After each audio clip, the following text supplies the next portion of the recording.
fool you were for me. Words written on a sign hidden within a world built from memories nobody wanted to keep. It all starts off with a player joining a private server. But this player would immediately find that the location they logged off from previously What happened to the server? isn't the same location that he logs onto now.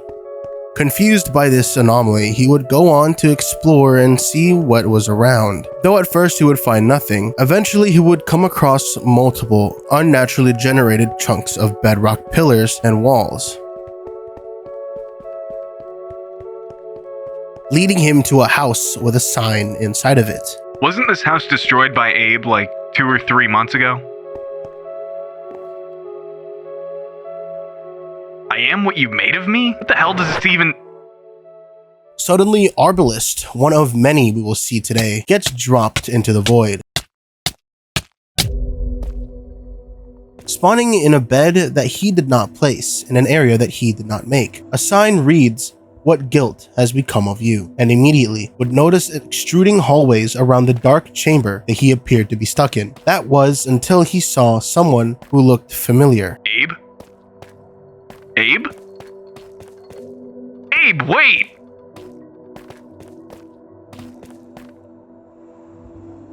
Arbalest would give chase to Abe, and like a ghost, Abe would disappear around corners without a trace. This would send Arbalest into this labyrinth, trying to figure out where this person went. The question is, who is Abe to Arbalest, and where is Abe leading him? Abe, wait!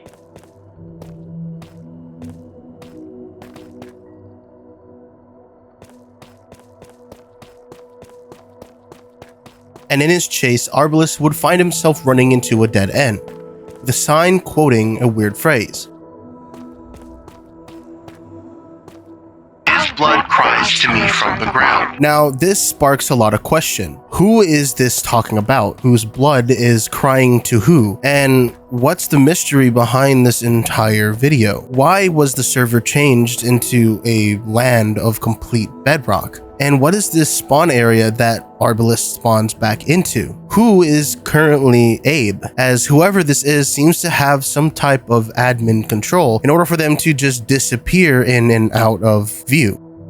Arbalest will return to the halls of the chamber, continuing to follow Abe as if they were playing a game of cat and mouse.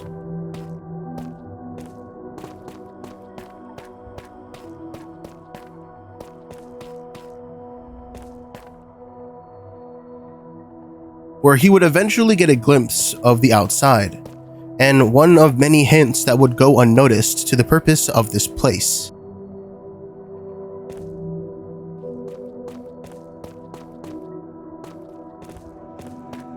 Here, he would find a chest with a book written by someone named Mastered Hope.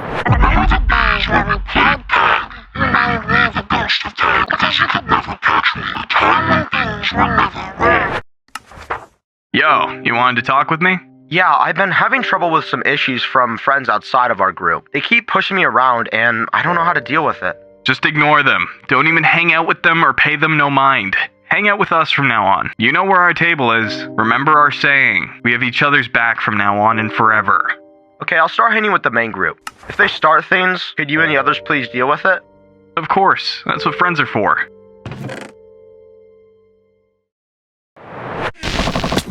Suddenly, his screen would glitch out. He would end up back in the spawn room that he originated from, and from one of the hallways came another player, named Kate Katz. However, there is something I'd like to do before we move on, and that is to check the glitches for anything weird that might have been overlooked. When looking over the static closely, we can briefly make out an Imgur link that takes us to a photo of another link. This link would take us to a video download to the point of view of the player that we just met, Kate Katz. Upon her video start, we get to see what the server would look like without all the changes compared to Arbalest's point of view. However, we will find real quick that all of this is about to change. What the hell? Was the server backlogged to Halloween night?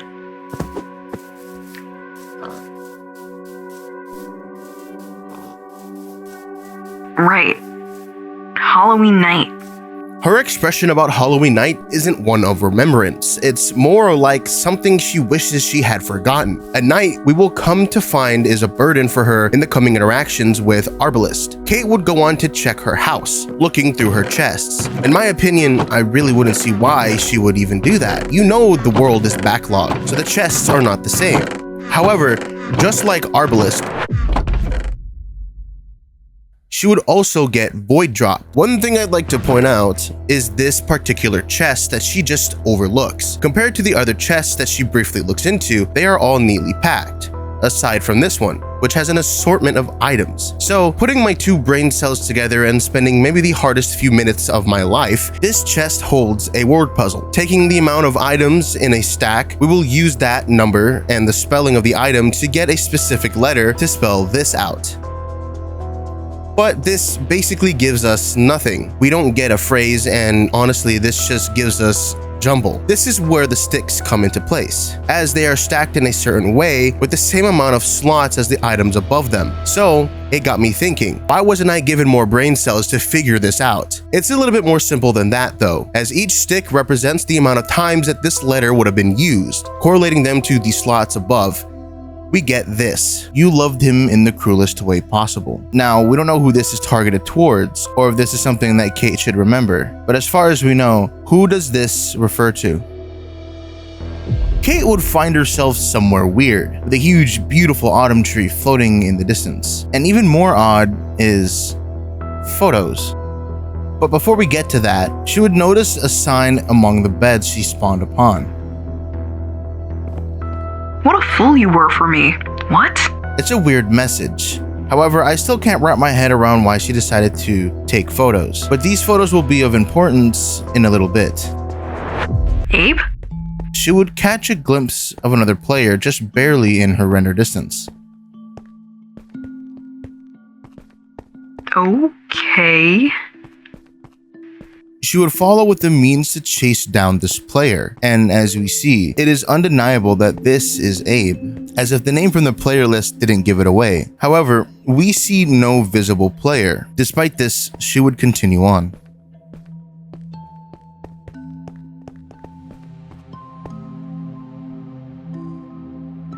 Okay, what the hell is with this creepy tunnel? Kaitlyn would find herself in some kind of pumpkin patch. Pumpkins? And at first, things just seemed weird. Regret? Then she'd get dropped into the void again. What even is this?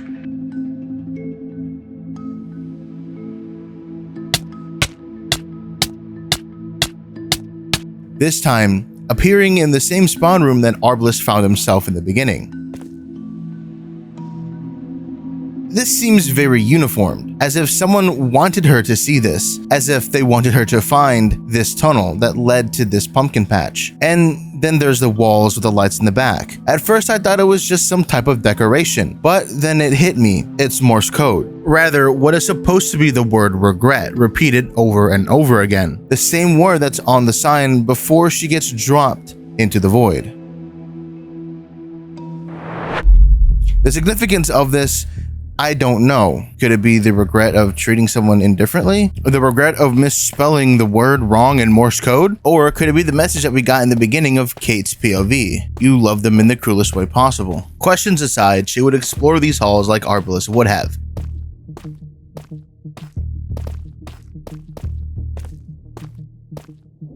Except one odd thing.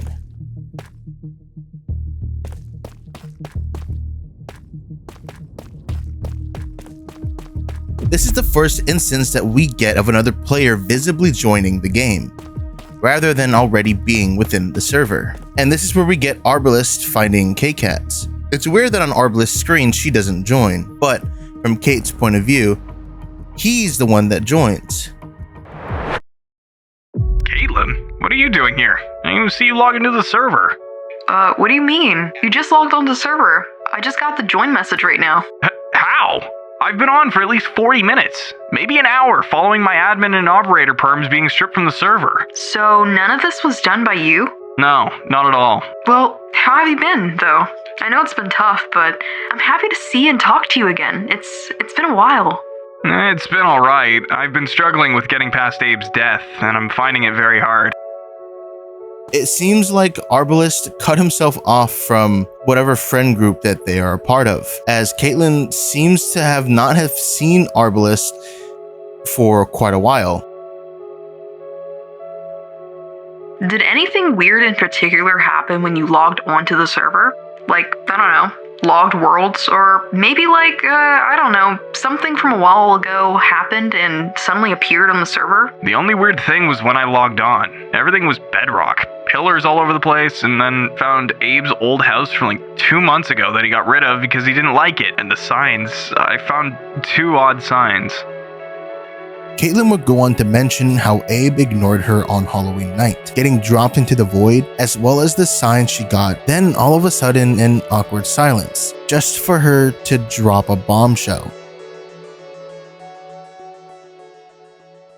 I loved him, you know, Abe.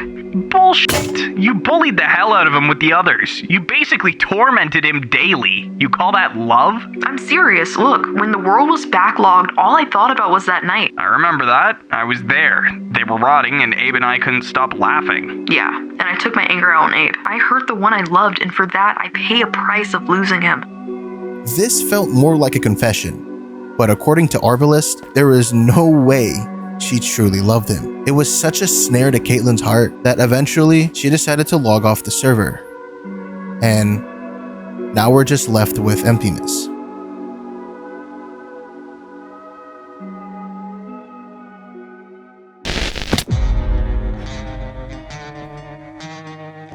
We would see Arbalest get sent off again, somewhere unknown even to him. And it seems like whatever purpose this server poses seems to be in light of confessions. But from whom? Everyone within that friend group of Abe's?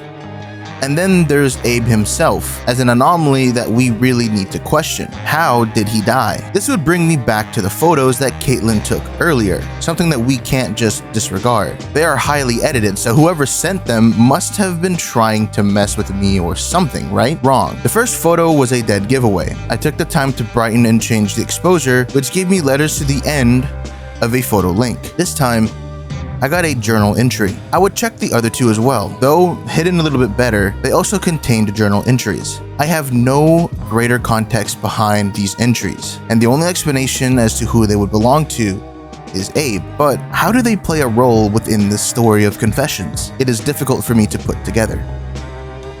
Ugh, why is this so dark? Great, staircase. They stretch on forever. Whoa. What is this room? What is this place? He would continue on his own transgressions, looking at the room that he entered with shock and awe. Truly, what is this place? Who created it? And how did he find himself in it? Take a photo? This is weird. And what is taking a photo gonna do? A sign reading "take a photo," and he did from the entrance of the tunnel. He would show the photo, and the photo would reveal a pathway, some sort of hidden jumping puzzle for him to go through. Ah, I see. Hide the puzzle from me. Got it, game. But even with the platforms being invisible, Arbalest still decided to do an attempt. He would do something that I wouldn't have thought of, and that would be checking the platforms by mining the air.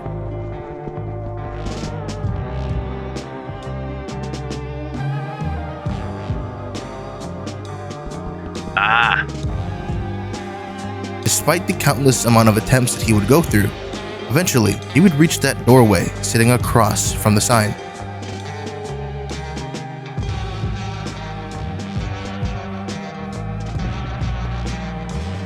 As he walked in, he was tasked with getting 2 keys.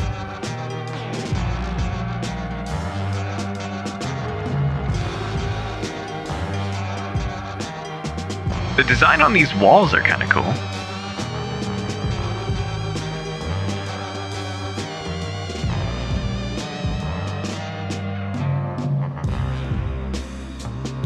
However, upon getting one of them, you would notice Morse code on the wall. The Morse code that we see first deciphers into "he lies." And then the next two that we see is "deceit" and "frame." Who is lying? Who was framed? And who is being deceitful? Could this be talking about Abe, or could this be talking about Arbalest?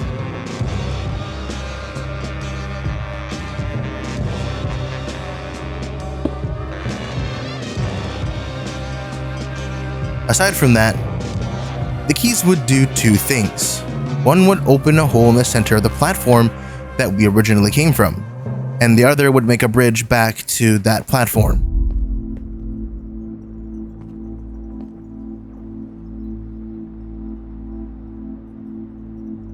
Arbalest would check down this new hole, and he'd noticed one thing that was different.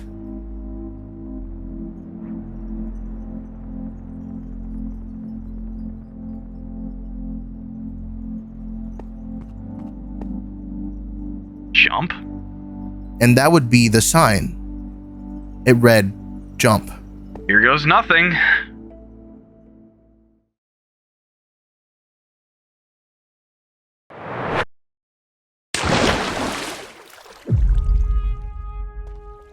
This is getting real tedious. Arbalest would find himself dropping into water with a void-like area and a mysterious pathway. However, he would find out as he followed this path that wherever it leads is all too familiar for him. This is where things start to boil down for us.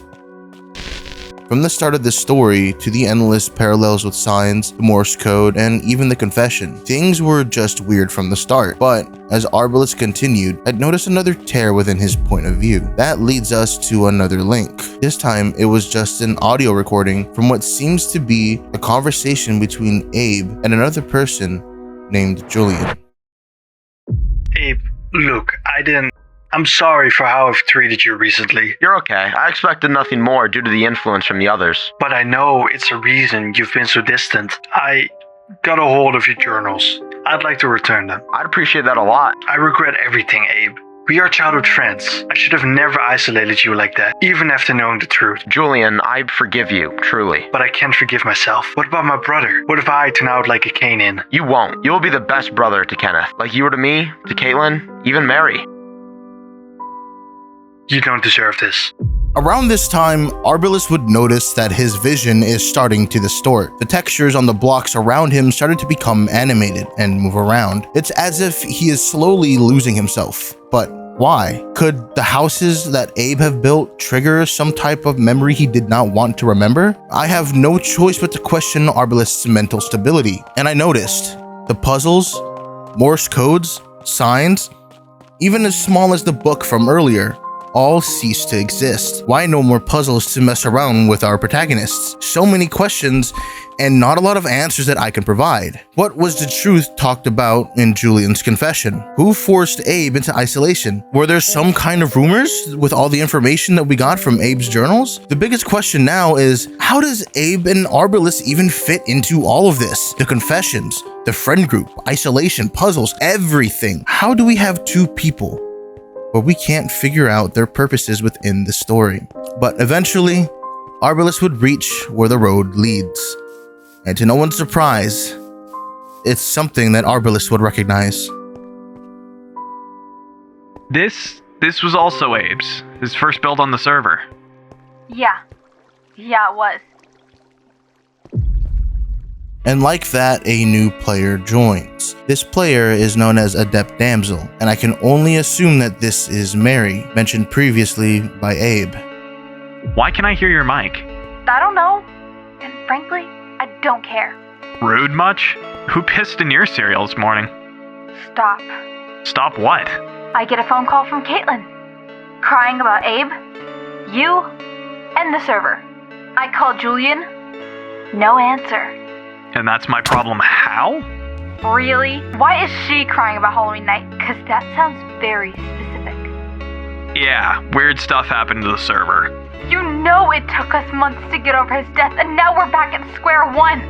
Yeah, we all suffered from his death, me included. You're the reason Abe isn't here. Yeah, maybe you're right. Maybe not. Maybe we all played a part in his death. No. No. No. What? Isolating him. The rumors. Using his therapy journal. You were the root of the problem. You? Blaming me? Seriously? Who else is there to blame? Seeing this interaction between the two, it seems like the friend group that they have is split because of a decision and actions made by Arbalest. With this, I can chuck up that whatever led to Abe's death, Arbalest is the root cause of it.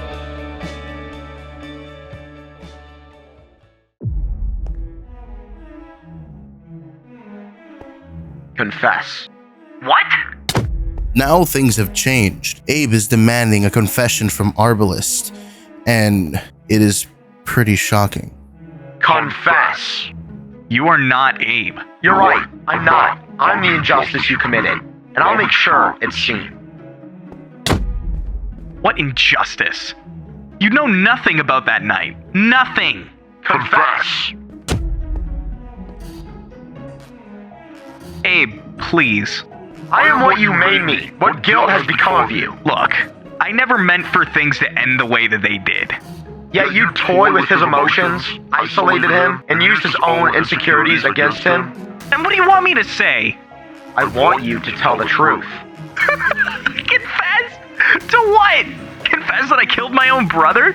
I staged it like a... There, I said it. How can I live on like this, knowing I killed my own flesh and blood? Yes, that is exactly what I want to hear. The guilt, it eats me from inside, and the others. How will they look at me? I can't forgive myself. Learn to forgive yourself, for I have already forgiven you. But the others will find out eventually, and there's nothing you can do to stop it. Arbalest murdered Abe. And with this confession, we get the full picture of what happened between the two, between the friend group. And in this fight between him and Abe, Arbalest will be pushed into the void. So everything from the start was just a way to force these people to remember what they did. Isolation, insecurities, just to prove a point. But the question comes to mind, who was on Abe's account? Why did he do what he did? And why did Arbalest deal with Abe by murdering him in cold blood? There is a lot of questions left unanswered, but to sum up this story, it was a brother who killed his own flesh and staged it as if he committed no crime, with the boiling point being that the friend group him and his brother were a part of isolated him and pushed him to the edge, using personal information and things that he kept hidden. This sickens me.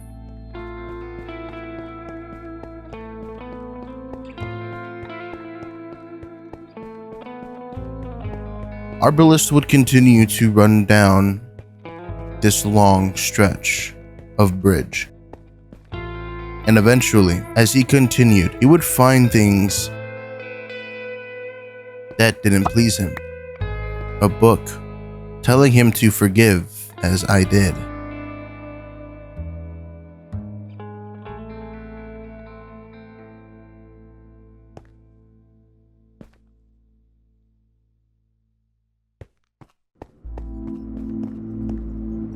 As well as a graveyard.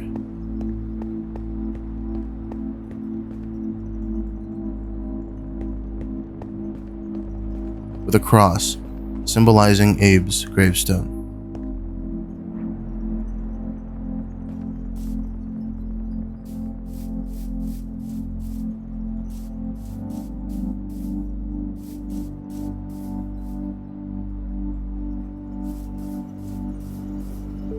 How can I live on knowing that I was the one who sent him to an early grave?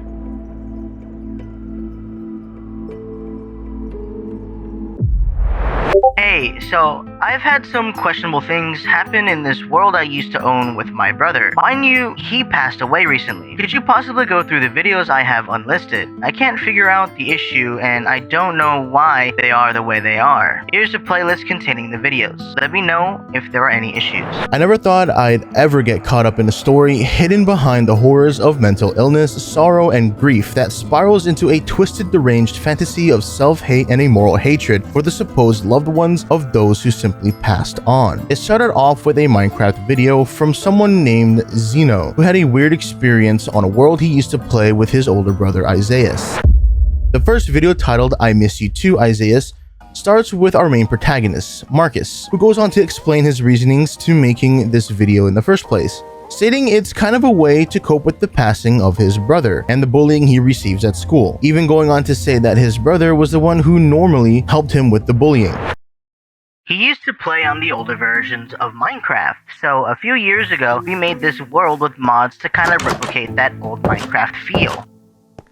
He helped build this house with me. It's not an exact replica, but it's a pretty close replica to our childhood house.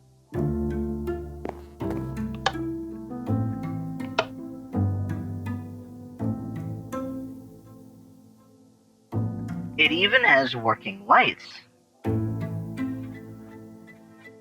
As we move on, Marcus gives us a quick and easy house tour, and seeing from how long it takes him to get through the first portion of the house, this world held some kind of sentimental value to our protagonist. Oh gosh, I forgot how much he used to play.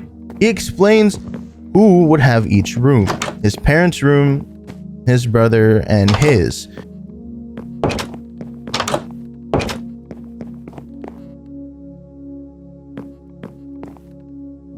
And upon checking the storage room chests, he would come across a chest with a book in it.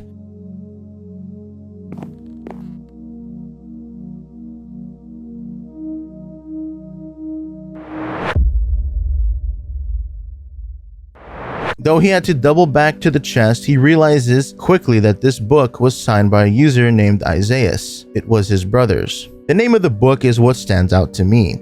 First Letter. Could this be hinting towards anything of significance? I don't know. However, Marcus expresses his concerns about people logging onto the world. As mentioned in the messages before, it was a world that he and his brother owned, which means no one but them had access to that world, unless it was an invite sent out by them. After he passed, I took sole ownership of most of his belongings, including his computer. No one has his logins but me. So to have access to this world, you need to be invited by me or him. He even had his brother's possessions, his PC and account logins, meaning only he had access to that world. And then there was the book. I know the days to come will be hard with my absence. Memories will come to pass and our journey will come to an end. I will be gone, but not gone from your heart. Savor the memories we made together, Marcus. Support our mom in whatever way you can. You are a bright young man. Our time is nothing but short and limited. Unfortunately, my time has come. I love you, Marcus. Your big brother, Isaias. I miss you too. A sweet response to a book reassuring Marcus to stay strong, cherish his brother's memories, and help those who are also suffering like his mother. But pick this up with me. This is where we learn how relatable our protagonist is. His I miss you message wasn't just from the emotions or sentimental feelings he got from reading the book, but from correlation between the name of the book, first letter, and the capitalizations of each line on each page. We get one message from Isaias: I miss you. Sweet but subtly creepy in my opinion. This message initially left behind gives Marcus hope to push on, but the deeper meaning and hidden message just leaves a stain of grief and sorrow on my tongue. I can't believe anything good will lead from this, but I will say it's a little bittersweet. And then as Marcus finishes his house tour, he does notice a chest next to a tree in the distance. That chest shouldn't be there. Marcus quickly, with no hesitation, makes his way over to that chest, going into it and finding a book called Healing Wound. If you're reading this, I'm sorry I couldn't be there to continue supporting you in your darkest times. I know you're wondering why these books are showing up around the world. I had them planted right before everything went down. I don't want you going down a dark path like me. Mental health is a struggle, and you know it is too. You're a mentally resilient kid. I've never seen you break down, no matter the stress from school or the other kids that give you shit.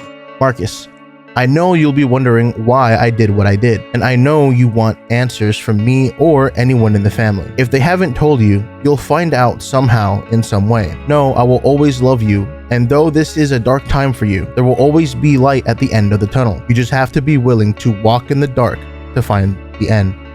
A book explaining the first letter and the book found in this chest, confirming Marcus's assumptions that Isaiah indeed pre-planned the books for Marcus to find. Marcus would then go on to end the video by going to show off the rest of the buildings, primarily the dock that he built inspired by other infrastructure around his household, and the villager trading hall that he and his brother built for his world. However, I have to put a halt here before the end of this segment, as one very important thing happens that Marcus never caught up on, and that was the black figure seemingly watching him from the top of the lighthouse the entire time he was outside after noticing the chest next to the tree. In each instance, the figure is doing something different, whether that's in a different position or flat out disappearing from sight. This world is a world accessed by other players. For someone to be on the world isn't too far-fetched. Getting the IP address by chance or having the IP or world invite leaked isn't a 0% possibility.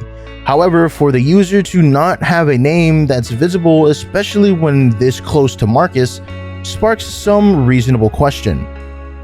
Who is this?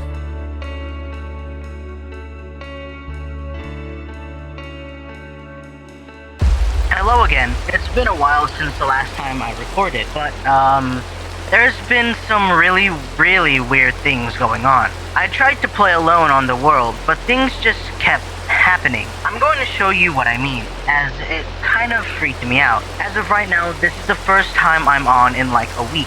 Remember, no one can get on this world without an invite.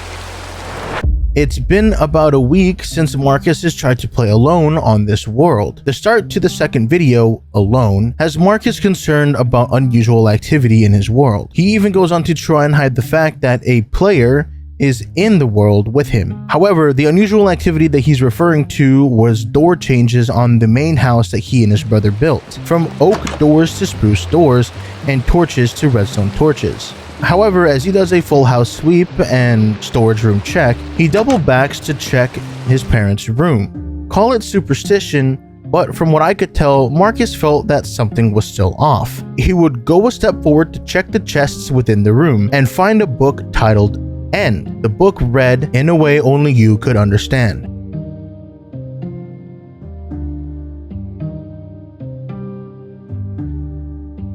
Why does Marcus only know or understand what this means? Is it something that is on the nose for us, or is it really just that he can only understand?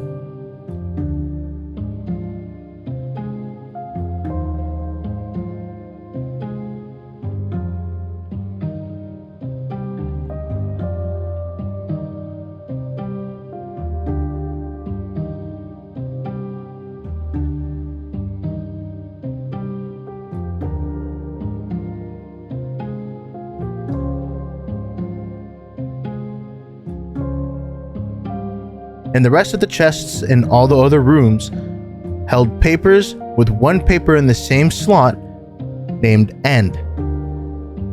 I couldn't think about what this was about, let alone what kind of cipher or puzzle this was hinting at. However, Marcus quickly picked up the pieces, and seeing how fast he solved it and how he reacted to it gave me reasons to be concerned.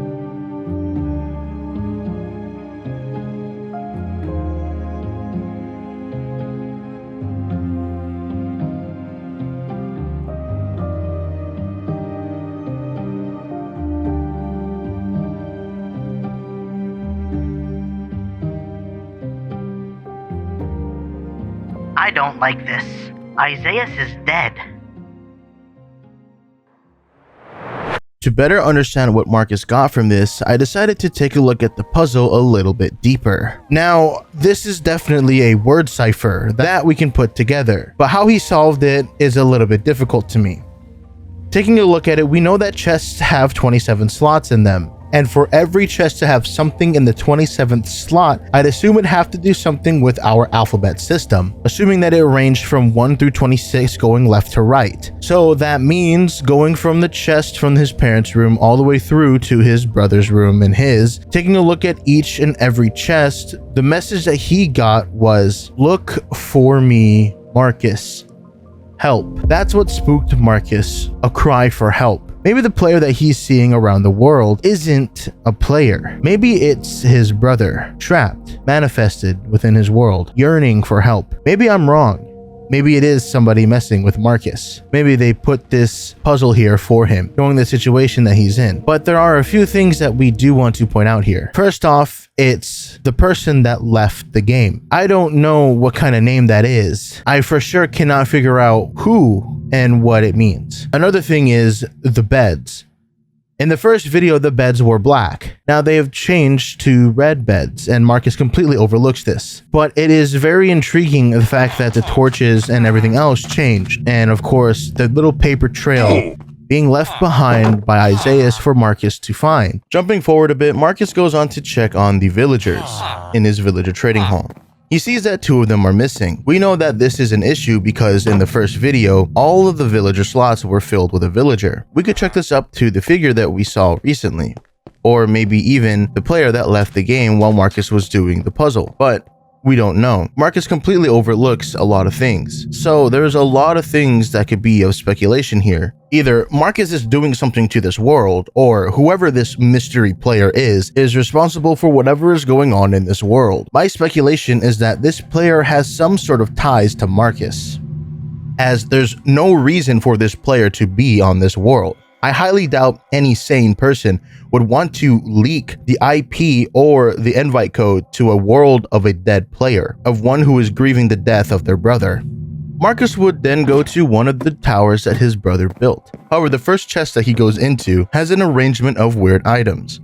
In hindsight, taking a look at this with just a glance, everything in this chest seems normal. But taking a deeper look at this, all of these items are odd to be inside of a watchtower chest. Why wasn't there bows or arrows inside of here? Why couldn't it be anything else other than armor? Why random blocks? Why an anvil, redstone torch, or even farmland or fertilized dirt? This is an assortment of items that are just weird for it to be inside of a watchtower chest. This is a cipher of some sorts.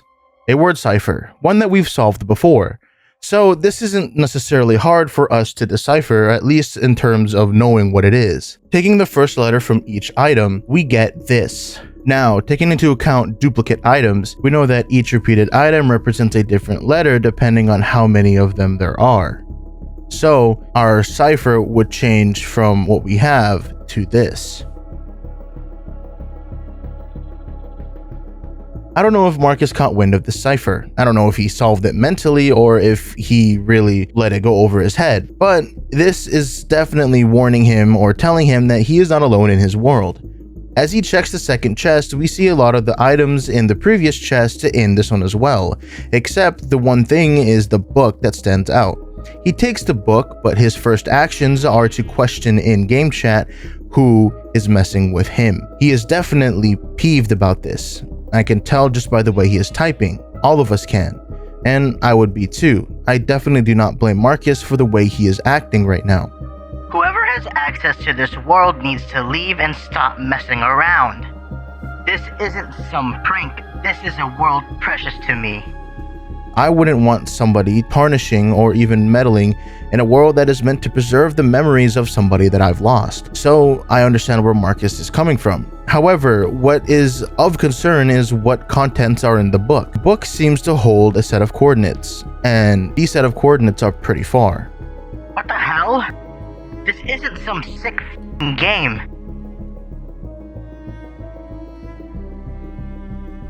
Marcus would then threaten whoever is on the world with not so nice threats. Nothing bad, but I'll say it would leak information that I wouldn't say or want on the video. Aside from that, Marcus decides to do the only smart thing in this situation and find where these coordinates lead.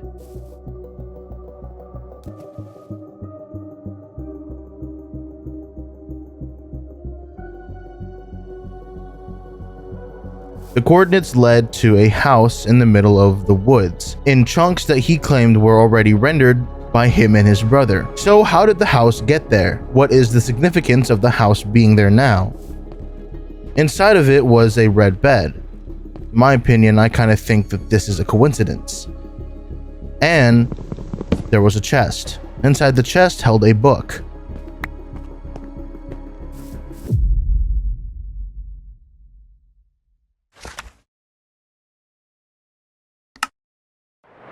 The book held an encrypted text, one that I didn't have the means of solving.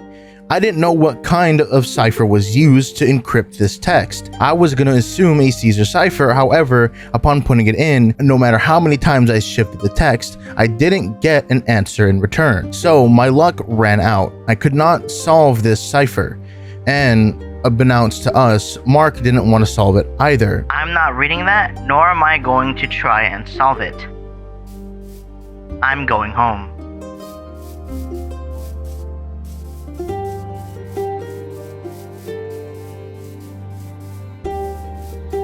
Upon making his way back, he stumbled across one of the pathways that led back to the house.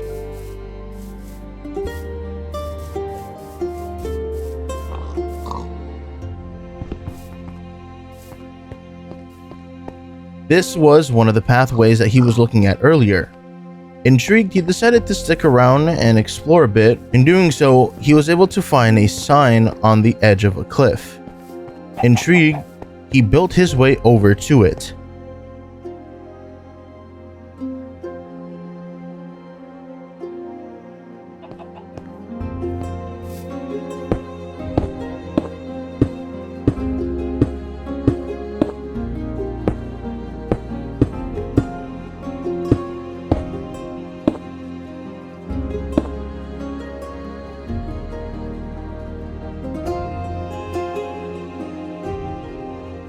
Upon reaching it, the sign read, "Alone."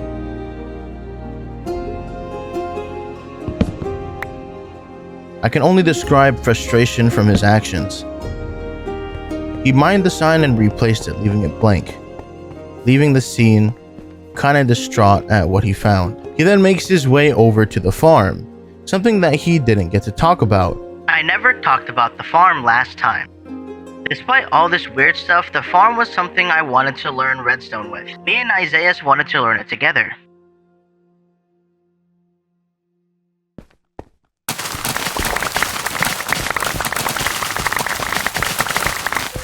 However, he suddenly stopped picking up the wheat as he felt something was wrong with the farm.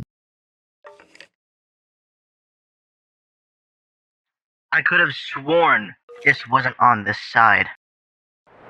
Freaked out by the incident and seeing that the wheat was on the opposite side of where it was previously, he went back to the tower where he got the book from. I don't know what he was doing, but I think he was acting out of nervous impulse. However, he noticed something weird. A completely new pathway just abruptly showed up next to the tower. One that wasn't there in the beginning of the video, and one that wasn't there when he passed by the tower initially. Marcus decides to follow the pathway that leads deeper into the forest.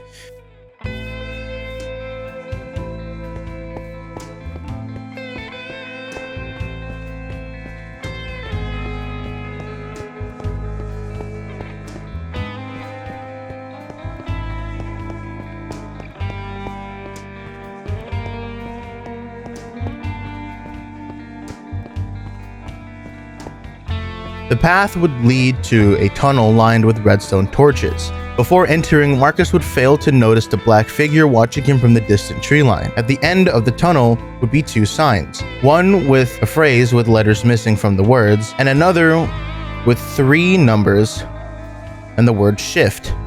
These numbers are the same numbers as the coordinates given to him from the book. This is hinting towards shifting the text given to us from the house that we found when going to the coordinates. Marcus immediately put 2 and 2 together.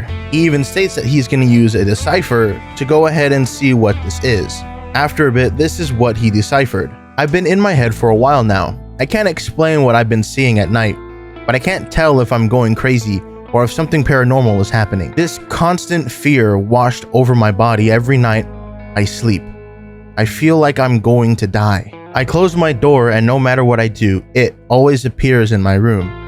I hope someone can figure this out, but I highly doubt it. I just want whatever it is to leave me alone. I can't take this torment any longer. This book speaks in the perspective of somebody who is going through hallucinations. It looks like it's from the perspective of somebody who has schizophrenia, having hallucinations and being paranoid by it, having this constant fear of paranoia going through their entire body even while they're sleeping. This constant fear of feeling like they're going to die. The question is, how does this tie into Isaiah's and Marcus's story?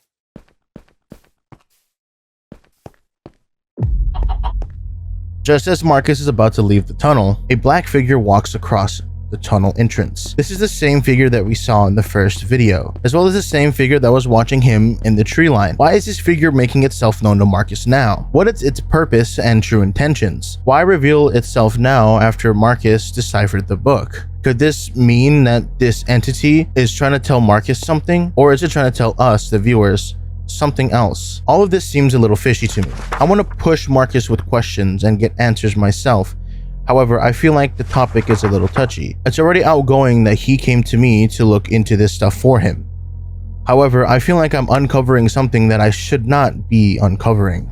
Ironically enough, this video ends with Marcus seeing the entity again on top of the lighthouse. This entity revealed itself to Marcus one last time before disappearing. And that's where the video cuts. I feel like this entity is trying to tell Marcus something, or it's trying to hint to us of its identity. Something fishy is brewing here, and I'm going to get to the bottom of it. I'm going to figure out what this is all hinting at, and if that means I have to confront Marcus later down the line, I'm going to do it. Video 3, titled I'm Getting Tired, starts off as usual with Marcus greeting us in a happy state. However, he's back at the cliffside with the sign that he found from the second video. He quickly explains that he's been playing on the world, doing mining trips, and kind of just playing solo trying to progress. The sign has new text on it.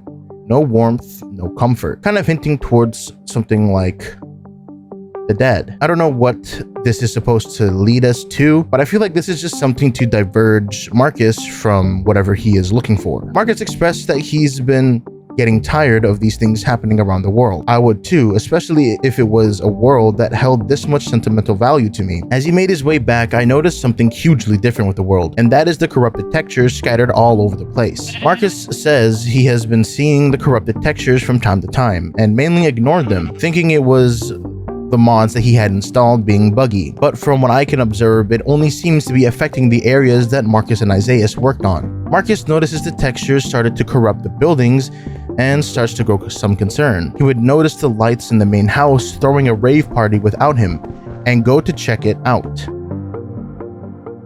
But what catches his attention was a sign that read, I am not who you think I am.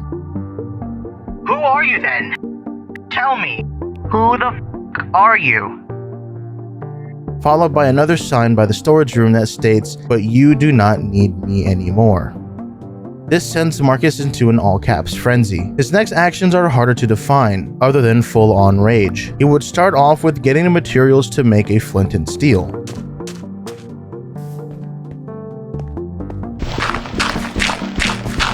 But would eventually switch to destroying the farm, even going as far as to switching game modes to creative to get TNT and flint and steel, going on a temper tantrum, burning down and destroying everything for the whole video.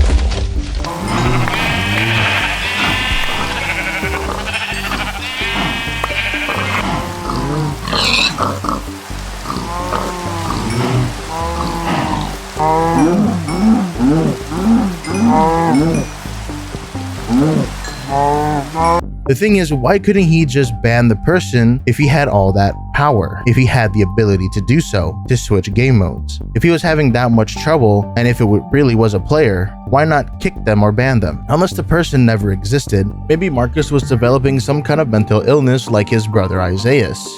Or maybe this entity in his world is the cause for all of the corruption. We have yet to decipher the name for the player that left in the second video, and no trails or puzzles have led us to revealing who this might be. Ironically, the video ends with Marcus burning down the lighthouse, the one thing that we see this entity around the most.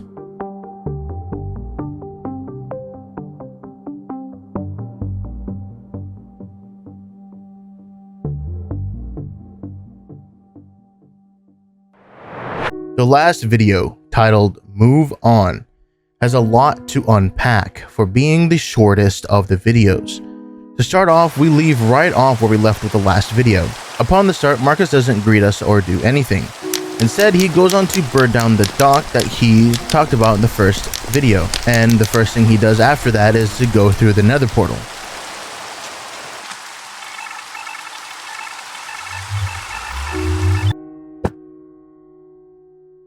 Upon going through, he notices the item frames placed on the floor with pieces of paper placed in them, like a trail of papers leading him somewhere. He decides to follow the paper trail, seeing where it leads him, and eventually, we start to see a familiar corrupted texture. Next to it is another item frame and a paper that reads 10 years. Why 10 years? And sadly, Marcus gives us an answer without even having to say it.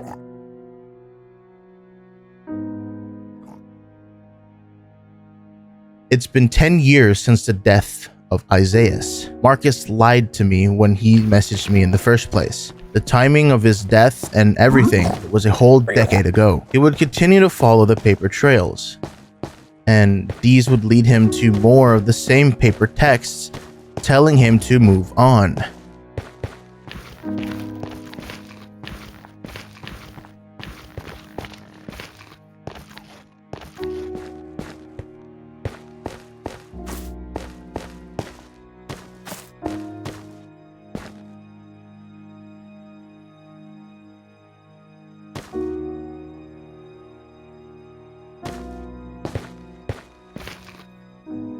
Before he inevitably came across the entity from before. However, this time the entity seems a bit different. The name had a number 10 stuck to the end of it. 10 years. An undeciphered name. 10 shifts. I took the player name and shifted it 10 times, finally revealing the name of the player that we have been seeing all over the world. But when you flip it the other way around, it spells Isaiah. It was Isaiah spelled backwards. Everything started to make sense. The lighthouse, the pathways, the messages, the books, encrypted journal. It was all of Isaiah's doings, all of his attempts to reach out to Marcus, to us, to help Marcus move on.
After the two conversate, Marcus was given a book.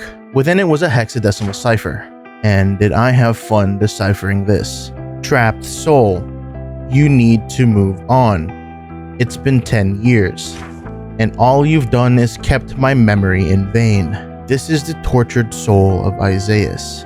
Marcus's unwillingness to move on is keeping Isaias's memory in vain, preventing Isaias from moving on into the afterlife fully. All of the stuff that we see Isaias attempt to do, communicate via signs, puzzles, books, even corrupting the world, is attempts to get Marcus to move on and let go of him.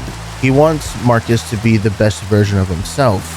And because Marcus has been lingering on about Isaias for the last 10 years, he wasn't able to do so.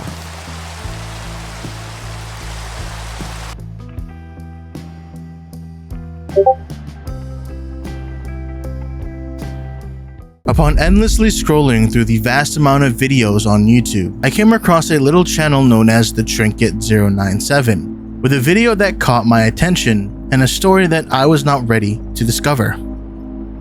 A video backed by biblical lore and scripture that went right over my head. We are met with our protagonist, Jamie 2001, a Minecrafter who used to play back in the day. She decided she wanted to do something a little bit more enduring, and with a lot of excitement, that was put into recording.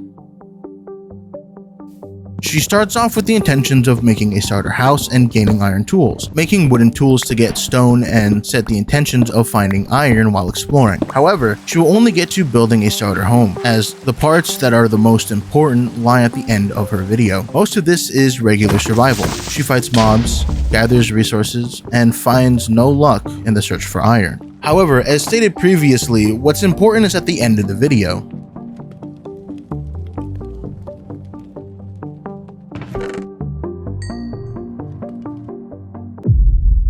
Out of nowhere, she gets transported into a library. From the looks of it, it looks to be some kind of labyrinth. Just bookshelves upon bookshelves of information. Weird coming from the fact that her video was just a regular Minecraft survival. What's the importance of her being within this library at this time? That, however, brings our attention to the very first thing we see before we even start this video, and that is Trinket's video description. This description is in binary, and when decoded, leads me to a Mediafire link, which in return leads me to something else. It leads me to a zip file, and within this zip file brought me to one single video.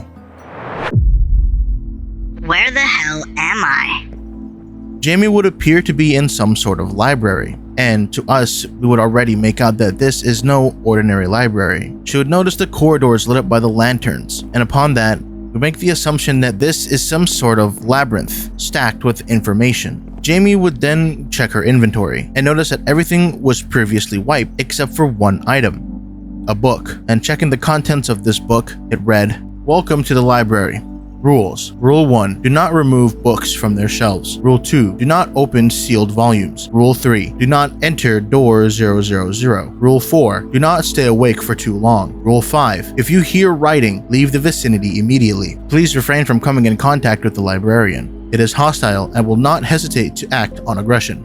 Unorthodox rules for any ordinary library. However, we already came to that assumption that this isn't just a regular library. There are dark areas that consist of twists and turns, with corridors lit up by lanterns that seem to just stretch on forever. What are we going to find within this labyrinth of knowledge?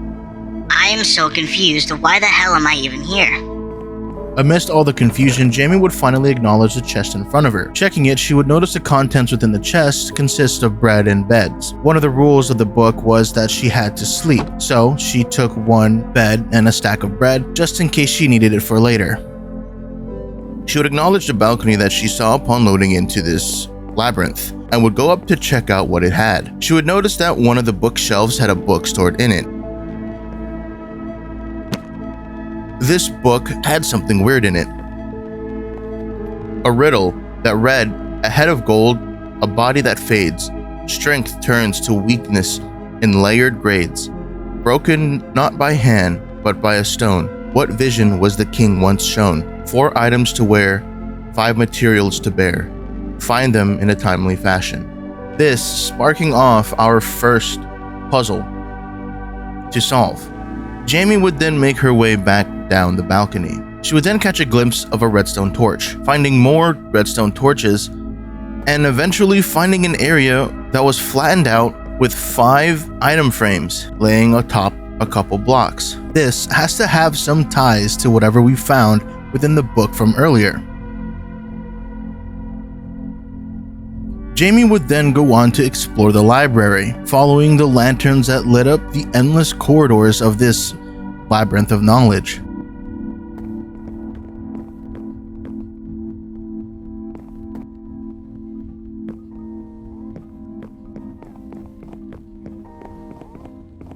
And eventually she would come across something odd.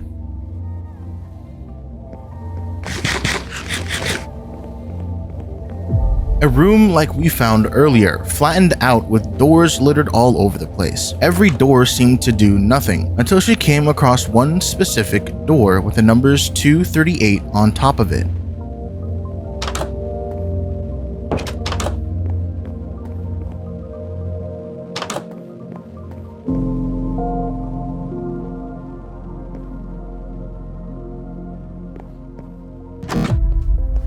She gets teleported to another room, another area.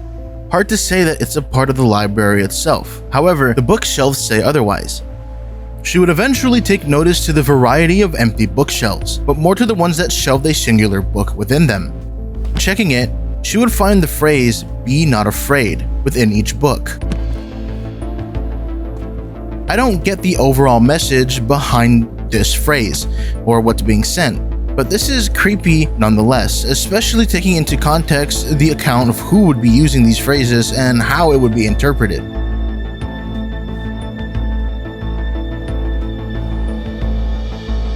Eventually, she would notice a lonely book at the end of a different hallway, and what seems to be tough blocks, symbolizing some kind of door or mechanism hiding something behind it. In order from materials, value in account, flip the levers to continue your route. This book hints towards solving whatever puzzle lies in front of us, whether we see it or not. Jamie would notice the 4 room entrances that we saw from earlier. She would go into each of them to collect a book from a chest at the end of each room.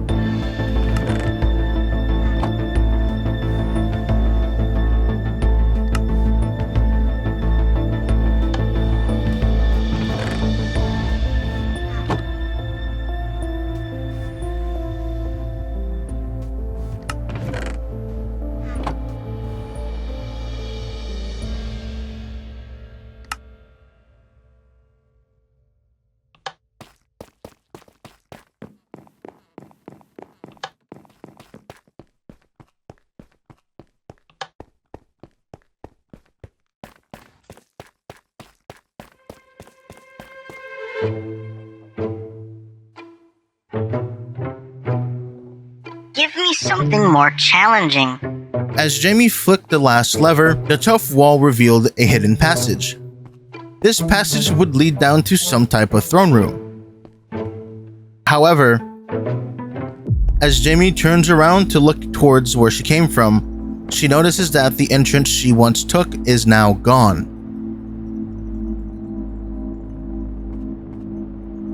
Everything from the riddle given to us from the beginning, including the puzzle notes given to us from each chest, all hints towards this referring to the Book of Daniel. The Book of Daniel, chapter 2, references King Nebuchadnezzar's dream about a statue made of various materials, with the materials degrading in value from head to toe, gold representing the kingdom of Babylon as the head.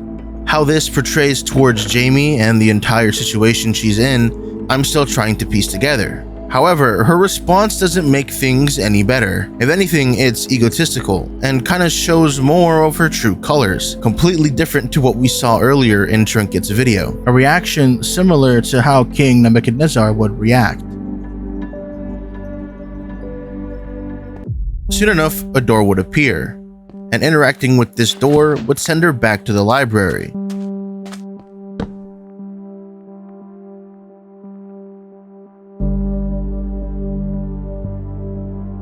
A sneaking suspicion that this is going to be a reoccurring thing as we explore this labyrinth of knowledge alongside our protagonist. Where did the books I had go? As she would point out, her inventory would be wiped of the books that she found within the previous puzzle. I honestly have no explanation for this, and I find it very odd that she didn't keep the books after the puzzle, as they can be of help with solving the main puzzle given to her from the start. Is this going to continuously happen with other puzzles she comes across? And I hope she doesn't end up like both of the kings of Babylon talked about within the book of Daniel. Eventually, she would find herself returning to exploring this labyrinth.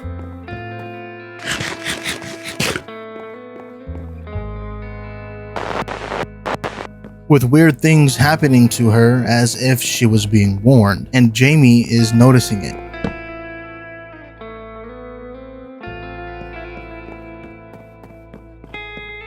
This place is endless.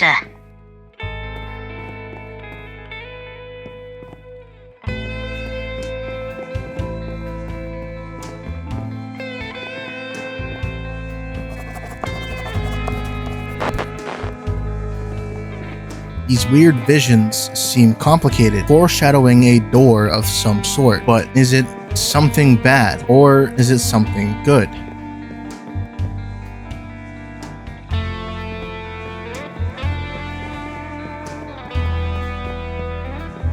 She would find herself in another flat-out area similar to what we found earlier, with doors scattered all over the place. However, this seems to be more of like an intersection.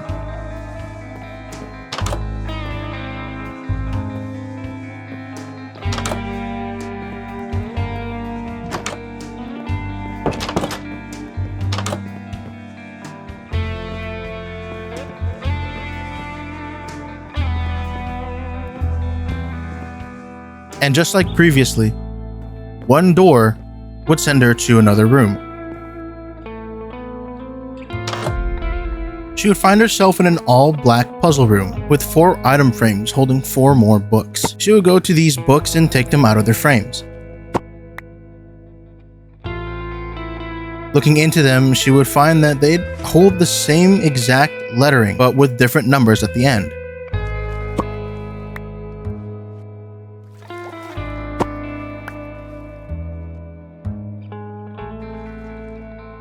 She goes to check the chest in the middle of the room, and within this chest holds another book. Now, I'm not sufficient enough to know what kind of cipher this is. However, it's not hard to put 2 and 2 together. The 4 books we got from the item frame definitely hold towards solving this cipher. Taking the letters that were put into the 4 books, I decided to put it through a Caesar cipher, and this Caesar cipher came back with the word rot, or ROT. This is using a rot 13 cipher. However, we cannot ignore the fact that Daniel chapter 2 verse 20 through 22 is mentioned at the end of page 2. My assumption is this is exactly what the text is. To confirm my suspicions, I went ahead and took this text and implemented it into a decoder. And seeing that I had to run it through 4 different decoders, we came back with one answer, rot 47, and our assumptions were correct. This is Daniel chapter 2 verses 20 through 22. But what is the significance of these verses? This is hinting towards how to solve this puzzle, or at least hinting on how to get out of here. Fitting, since this puzzle room is completely pitch black and holds a lot of secrets hidden within the darkness of its confinement. Also taking note that this was Daniel's praise to God after revealing the truth of King Nebuchadnezzar's dream. This teaches us that secrets and knowledge will be revealed to those who consistently pursue God. However, I don't know if Jamie took it that way. Her arrogance and ego shine through deeply. These puzzles are horrible. Give me something that will actually be worthwhile. It's way too easy. There's nothing to learn from this.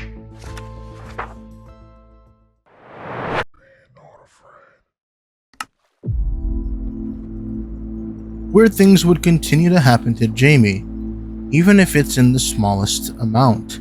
She would solve the puzzle in a similar fashion to how I solved it, going off of what the book gave her, the hint towards Daniel chapter 2. However, she didn't double check with deciphering the text. She went completely off of her own intuition, showing pride through confidence, and in many ways is very concerning, especially with where this is leading. She would go off to search the corners of the room, eventually finding a door hidden underneath the water of the floor.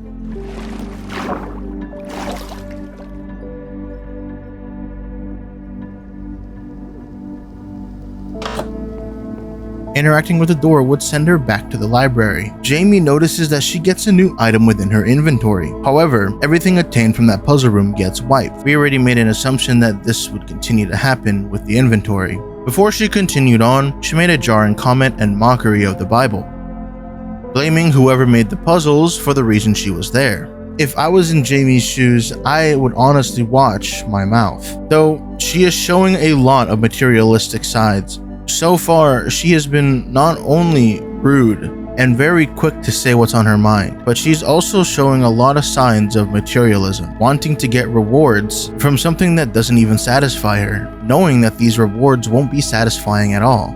How can you give me worthless junk needed to solve another one of your pathetic puzzles?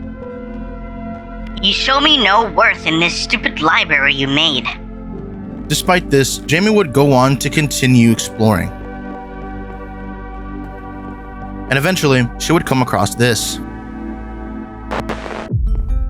And like that, something appeared behind Jamie, something that we have seen before. Something that I overlooked from the beginning of the video was a white figure standing behind Jamie during her survival video. As she turns around, she would see some type of figure. It would immediately take her to another door.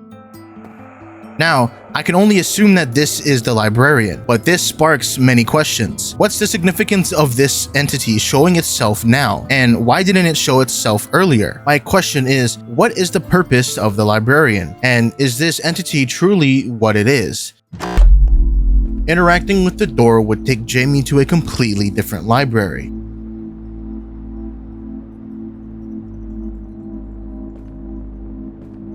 Met with a lectern and a book. This book would be some type of alphabet system, one that we have no use for at the moment. However, the library's giving an homage to the Book of Daniel, as in the Book of Daniel, we are constantly seeing the seeking of God's knowledge. This is very important as he reveals things that are hidden to us. Jamie would make her way into the library, noticing a lonely book within an empty shelf. She goes to take the book and read it. However, the words came back ciphered. This is the exact same text that's inside the Index of Signs. Jamie doesn't even try to decode it. She just brushes it off, questioning what kind of book it even is.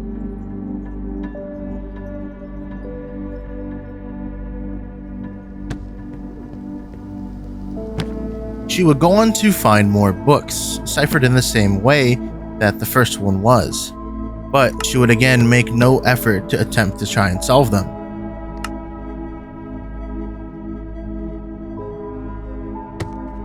Jamie would then make her way towards the giant tree. Investigating its surroundings and eventually finding something underneath the stairs around the tree.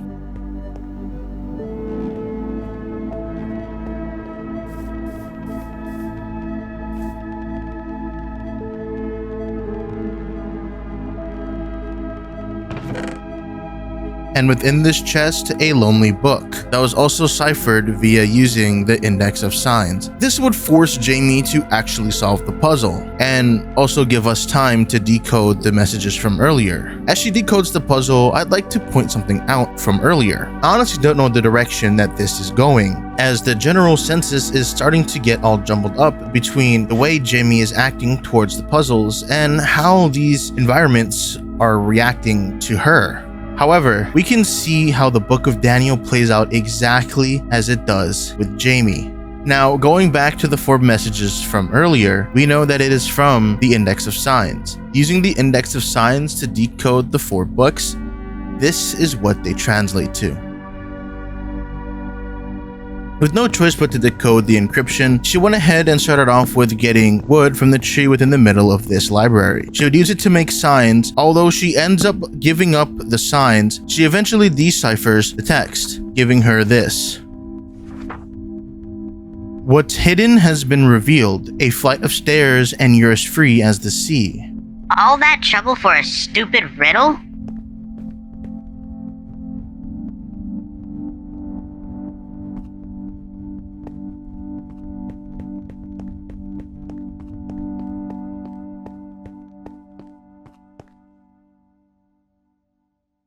She would notice a door upon reaching the second level. Upon approaching it, there would be a sign with 4 words on it. I don't understand what these 4 words are hinting towards, let alone what they mean. Just like before, interacting with the door would send her back to the original library. She would check her inventory and realize that she also received another item. Legs of bronze, another piece contributing to the statue that King Nebuchadnezzar had a dream of. She would then continue to show her arrogant side, proceeding to demand something better than the rewards given to her for the puzzle.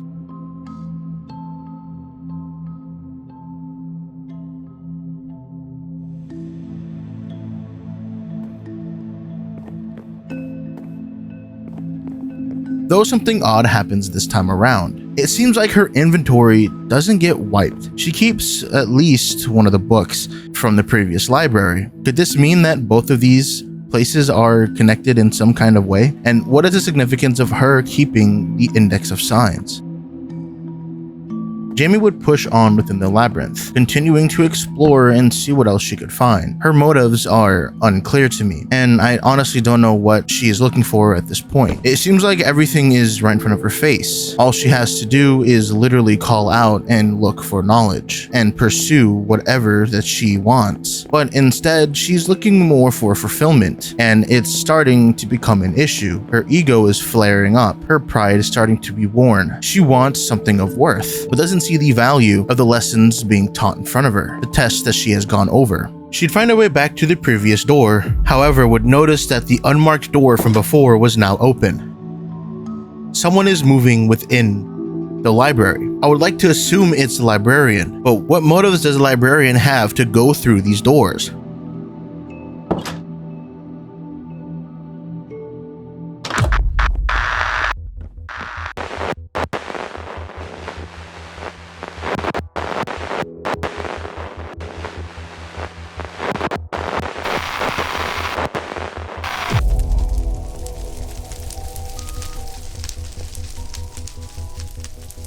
Okay, that was weird.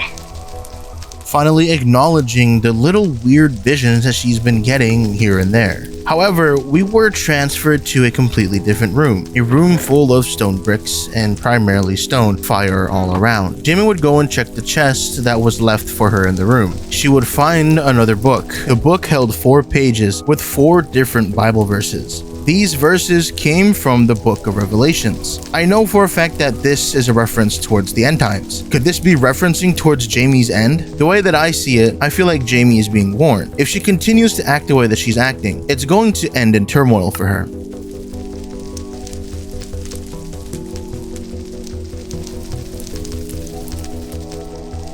She would go along and read the Bible verses, looking at the chapter numbers as well as the verse numbers. She would solve this fairly quickly. It's not a hard puzzle to solve. It's an item frame lock combination. So whatever is in the book, you just apply to the item frames.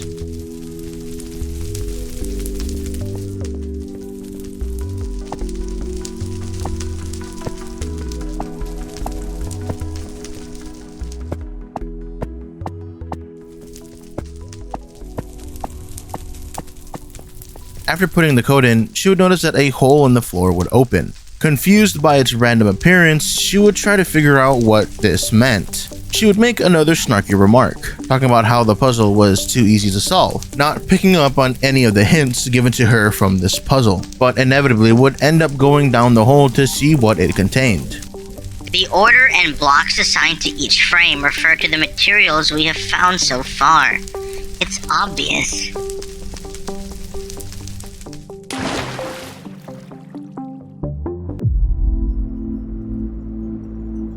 she would find herself in another black room with a door lit up by soul lanterns. However, something was different about this door. The sign held no numbers, except a phrase, "You were warned." Our speculations about Jamie being warned of her behavior were kind of true. I feel like it's a 50-50. As far as I'm shown, this is exactly what it's counting towards. She wants materialistic things, better items than what she's given. And then on top of that, she has the audacity to trash whoever created the library. These are tests against Jamie, and she's failing every single test given to her. She would appear in another part of the library, one completely different than what we've seen before. In front of her would be some type of puzzle, one that I couldn't decipher myself. She tried to decipher the puzzle herself and couldn't do it. However, she noticed a book on an empty bookshelf. You were doomed with fate to be the one who connects the Watcher with the realm of the dream. You die here and now, henceforth the librarian, where they shall scrub you of your filth and drag the Watcher from his screen. The librarian is a bit of a mystery to me, and I haven't really done much to talk about what he or it is, but clearly the librarian is some kind of servant to this place. Jamie would question if this is real, if this is a joke. The realization settling in that she should have changed her attitude earlier. Eventually, she'll find another redstone torch pathway. This one would lead to a random door with a redstone torch above it. Upon interacting with this door, she would be sent to a place that was completely unrecognizable to us. As she explored, she realized that this has to be the center of the library. Everything doesn't add up. Her attitude can always be fixed. But why kill someone over it? Why hint to them their end? They didn't pick up on the lessons given to them, but their life doesn't have to be extinguished for something so small.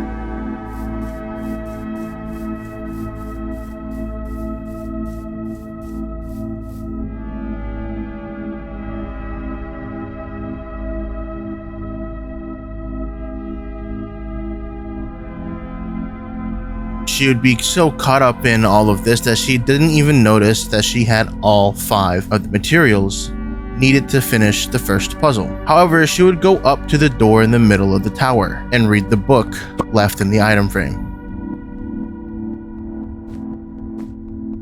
And then a hand appeared opposite the king. A message appeared before it would be finished. It warned, "Your kingdom is finished and divided. You have found your wantings. Your death comes. Jamie has been sentenced to die."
While scrolling through my inbox, I noticed a weird email from a weird user with a short message stating, "Come and solve the puzzle. You are not the first, you will not be the last, but you are on time. The outcome is already set." And attached was a Google Drive link. I hovered over this link contemplating my options, as this can be many things: a malware or a prank, and maybe even something worse. I even attempted to send them an email and got no response. They flat out ignored me. I decided to click on the link, letting my curiosity win, and as I opened opened the file, I noticed that it contained photos and videos, including an audio file. The first things I decided to do was to go look at the photos. There were 3: past, present, and future. The past held the photo of an unnamed girl, present held one of an unnamed man, and the future held one of me. It brought me questions, as I don't know how I got into this file. Maybe it could have been somebody who was posing as me. Taking a look at the background, these seem to be taken on some kind of map, but I don't have the world that these photos were taken in. However, I brushed this unease feeling off and shifted my focus towards the videos.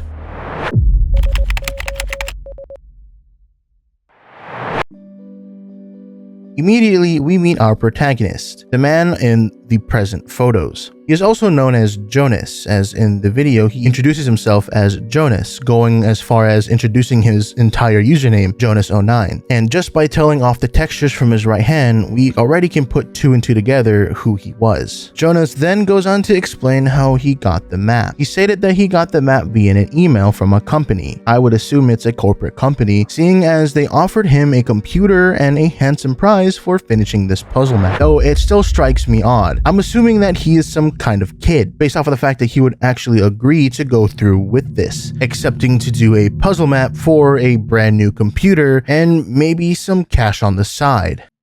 Jonas then shifts his attention to the book in his hotbar, titled Record Book. Hello, Jonas. This is not a test. Tests end. This is an observation. You will move. You will respond. Where this leads already has an outcome accounted for. Odd.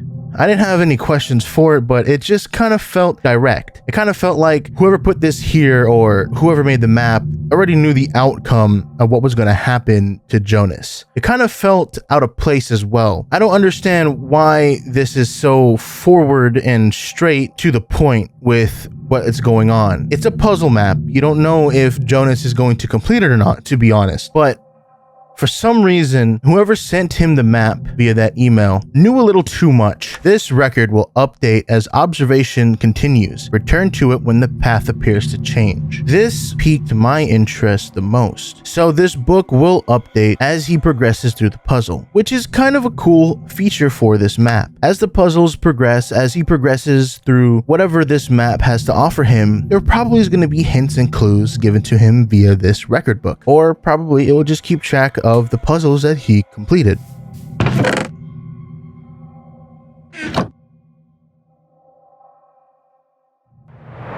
Jonas opens the chest that has been patiently waiting for us since the beginning. Within the chest held 3 items: a compass that points north, a compass that points home, and a book. The book read, "Follow the lights, solve the puzzles, return to the house with whatever is given." So whatever the puzzles have as a reward is most likely going to be used to solve the other puzzles, or in fact probably recorded within the record book. But I want to point out the 2 compasses. What's the significance of having one to north when in reality you would only need one for the house? You're inside of a maze. You really just need one to keep where your spawn is. So this got me thinking, could the maze and the world be tied to direction? Is direction going to be something that is of importance when it comes to solving whatever puzzles are left behind? Whatever puzzles this mystery emailer has left for us to solve.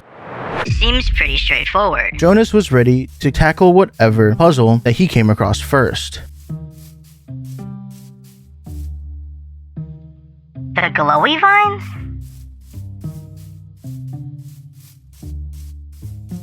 Jonas proceeded to follow the glowy vines as instructed by the book, since they were the only thing glowing within the maze.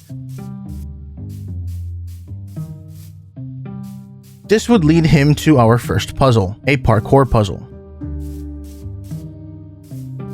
Something more physical, but also common within a puzzle map. However, there was a chest before the start of the puzzle, which gave him a hint as to what he needed to do to complete the task ahead of him. Follow the path, insert this book. Directions are progress. Okay, seems easy enough. Those words would age horribly, as Jonas would struggle for a while on this parkour.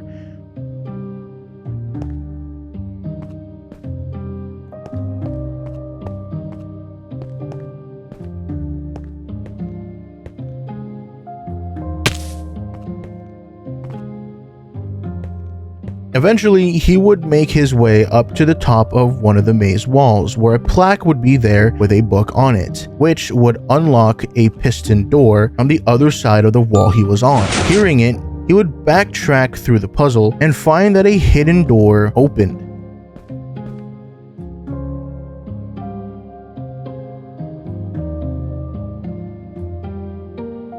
Hesitant to jump down the hole that it presented, he inevitably did.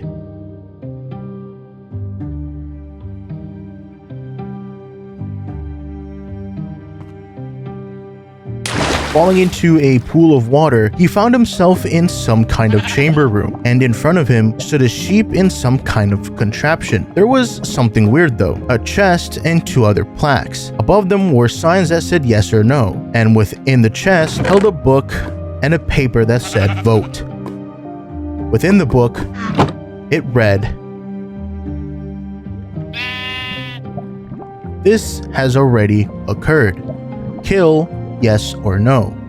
The outcome has already been accounted for." This, just like the other book at the beginning of the puzzle, including the record book, seemed very direct. I can't put my finger on why the texts are like this. It's baffling to me. Very confusing. I can't even process as to why anyone would be this direct when it came to the puzzle. It's too ominous.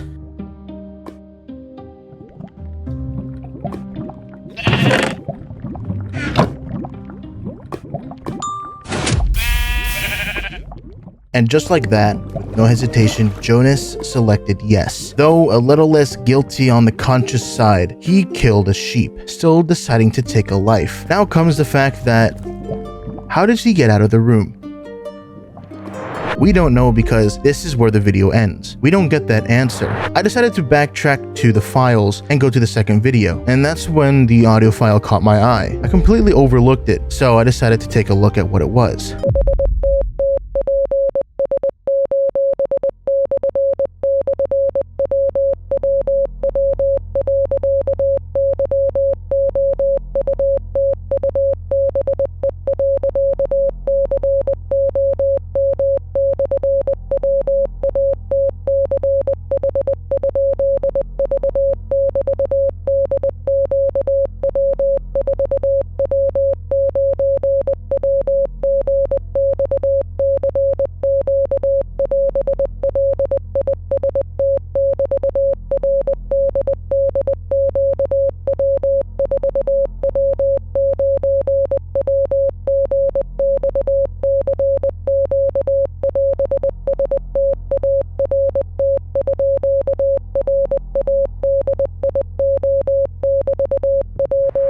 At first glance, it's just a bunch of beeps and long tones, but taking a second thought to think about what it could be, the thought of Morse code came into my mind. Now, I'm no good at solving Morse code, but taking my time and going through it slowly, I put it through a decoder and was able to get a download link to the world.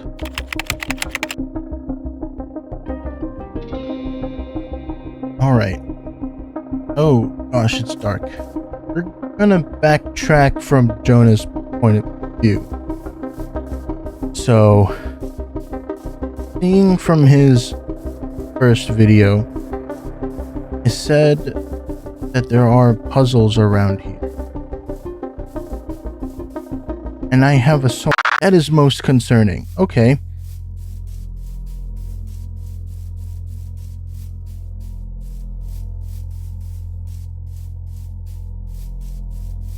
It's a gigantic labyrinth.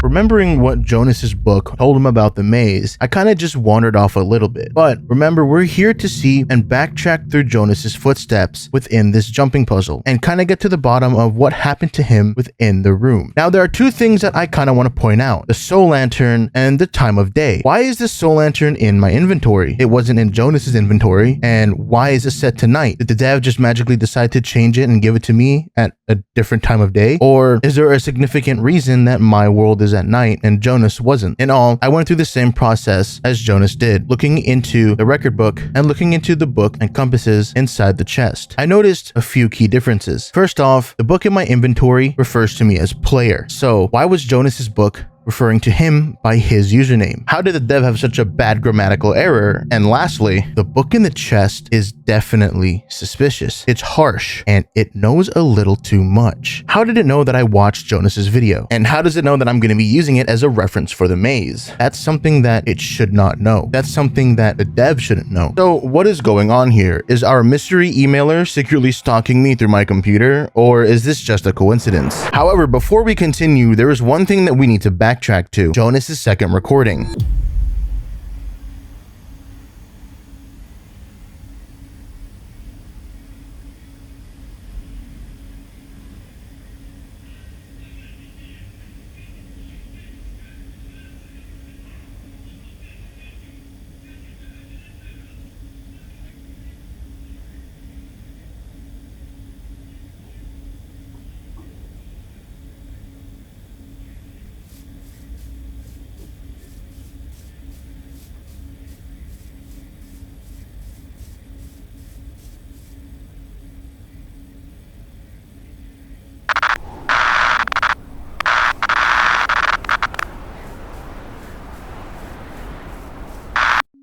Upon opening it, we realized that he was able to get out of the chamber room, but it doesn't show us. It just cuts back to Spawn. It's kind of like Jonas is just a husk of what he was. No text chat, no nothing, just a low hum coming from his mic. And to make things worse, it's like he's not all there. It's like he's being reprogrammed, like he was changed. However, Spawn seems a little different, and I mean a little different. The house. We know that the house is locked. There is a padlock on there, literally an amulet that we need to find, which I have no clue of finding. And secondly, the video is just disturbing, watching it from the start to finish. But that's when I noticed during the glitching parts of the video, there was just the slightest text visible during the static portions of the glitches. And in the first portion regarding the door, the words said this: first letter of every phrase. This could mean a plethora of things. It could mean every letter from the phrase of the books that we have so far, or of whatever books come from the challenges that we face later. We quickly followed in Jonah's footsteps, taking the route that he took to the first puzzle.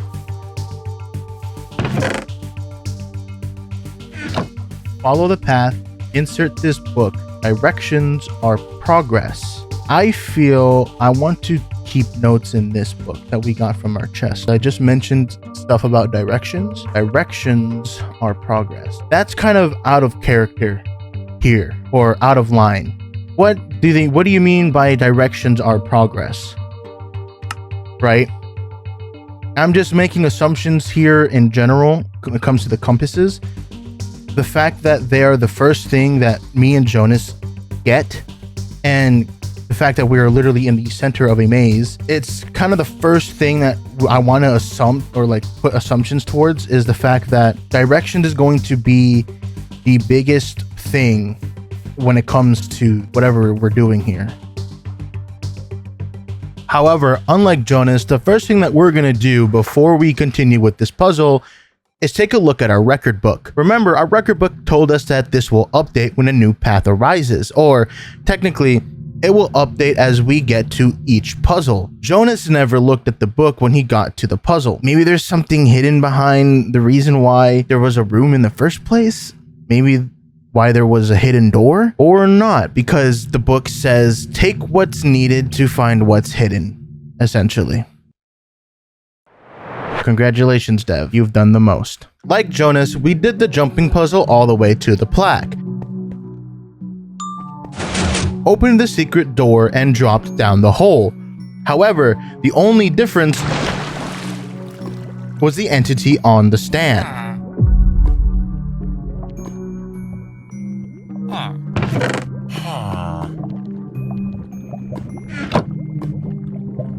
So this is the same thing.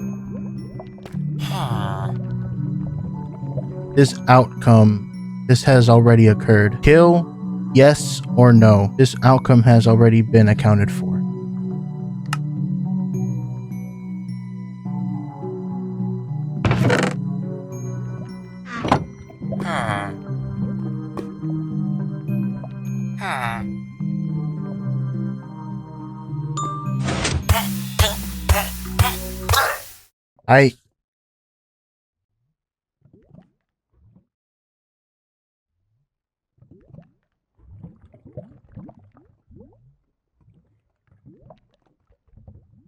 Outcome unchanged.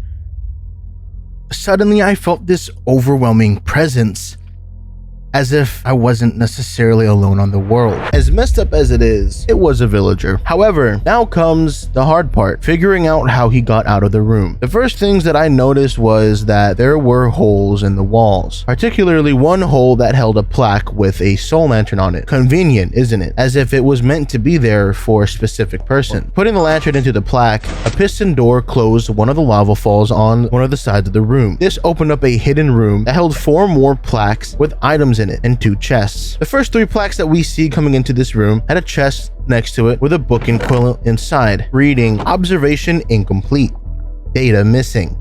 All inputs must be accounted for. One reoccurring thing with the books is that whoever wrote these definitely sounds like they were collecting data on whoever was on the world. The only question is, how were they able to do this? What is the dev recording data for? Jotting this down for later, as this could be something pivotal for another use, I turned my attention towards the soul lantern on the first plaque. I gave it a try and no, it's not the one in our inventory. I changed my attention to the plaque behind us. In the chest held a paper called exit, and using it on the plaque opened a hidden door that led us out of the room. Now came to the puzzle. Though a pretty easy puzzle, there were other holes in the wall. Checking these holes, they had chests inside them, each holding a variety of items from pebbles to stones to even redstone torches and logs. Though 3 chests held the items that we need: the redstone dust titled the loot, the lantern titled the past, and the soul lantern titled the soul. But they all seem familiar. I can't put my finger on it, but it feels very familiar to me. Like I've seen them, heard them somewhere. But I digress. As we continue, we go back into the room to put them in the plaques.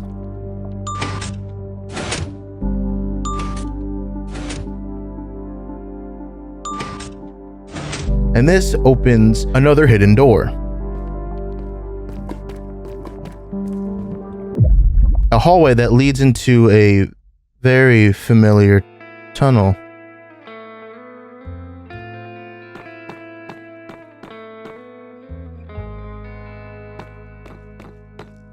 At the end of the tunnel was a trap door with a ladder and a chest next to it that said room items only. Putting the room items that I had in my inventory within this chest opened the iron door, letting us out of the room.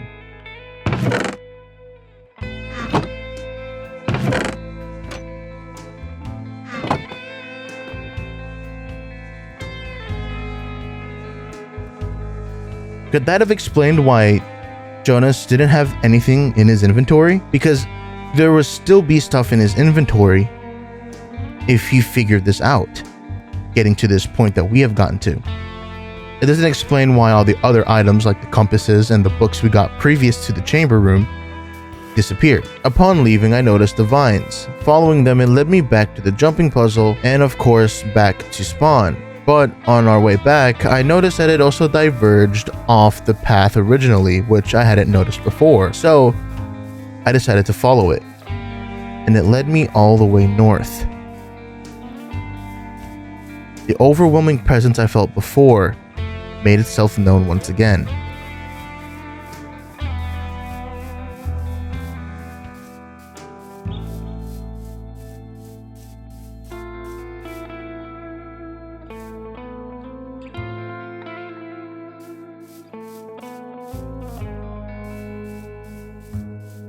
Whoa. By the big stone-like wall, there was a sign. It's just another loop.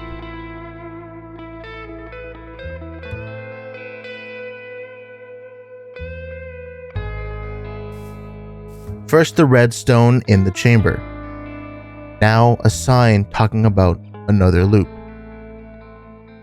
What could this mean? Everything seems so familiar. What the? Okay. Oh, what the hell is going on with this? Okay, what the hell is going on here? I'm just gonna put don't go north. And what the hell does it mean by loop? This is a loop? I have... Okay. Okay, I'm checking the record book again. Nothing changed. Observation recorded, outcome unchanged. What do you mean outcome unchanged? What is going on?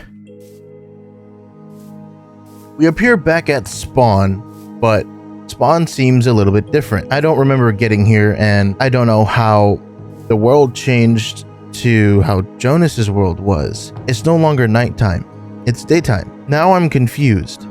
After finding the sign over in the north, my game glitched out. Though my inventory stayed intact, we checked our book and got an unchanged outcome. Something in this world definitely is watching us. Something or someone is watching me from my computer. It's just, there's no other explanation from that. Aside from that, something in the chest at spawn appeared.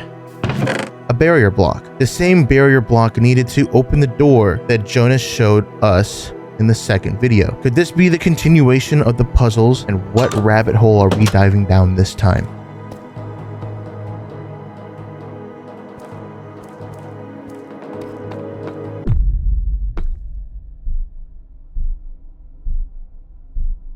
Oh, you gotta be kidding me. Oh boy, that's not good. This isn't.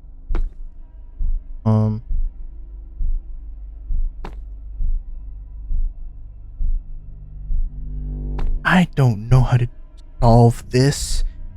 This is gonna be so difficult to solve.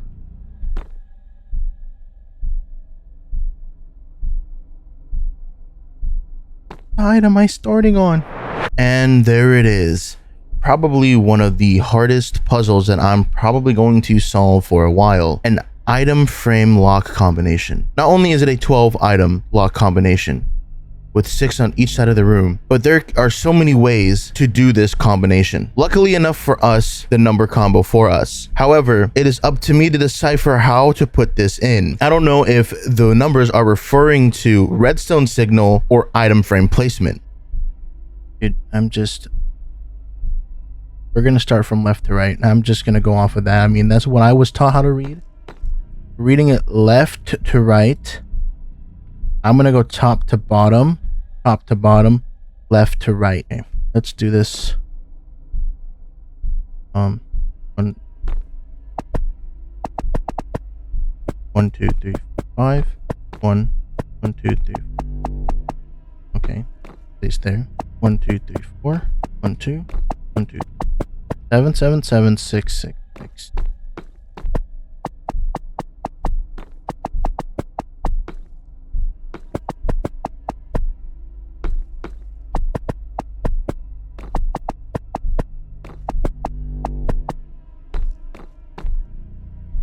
That was the wrong code, meaning that the item frames were going based off a redstone signal. Easy fix for us, and in doing so, the door opened. And within this door came a book on a lectern. The book read, "The path was recorded before you arrived." This immediately makes me think about Jonas, as before we even got here, all of this was pre-recorded with Jonas's videos. Now this also brings up what we talked about earlier, what we saw in the glitches from Jonas's second video. First letter of every phrase applies here, and this could apply for everything in every other book. TWBA. At first I thought it was a Caesar cipher, and inevitably I could not find a single shift that would give me a word. So I started to think and ponder on this. Definitely hints towards the first puzzle that we went to, as that's the only puzzle that was recorded before we got onto the world. So it got me thinking, what direction was that puzzle headed? And that direction was west. So what does TWBA stand for? Well, W has to stand for west. There's no doubt about that, as the message itself is clearly pointing towards west. Like I said, the compasses are pointing towards direction being something of importance within this maze. I do not know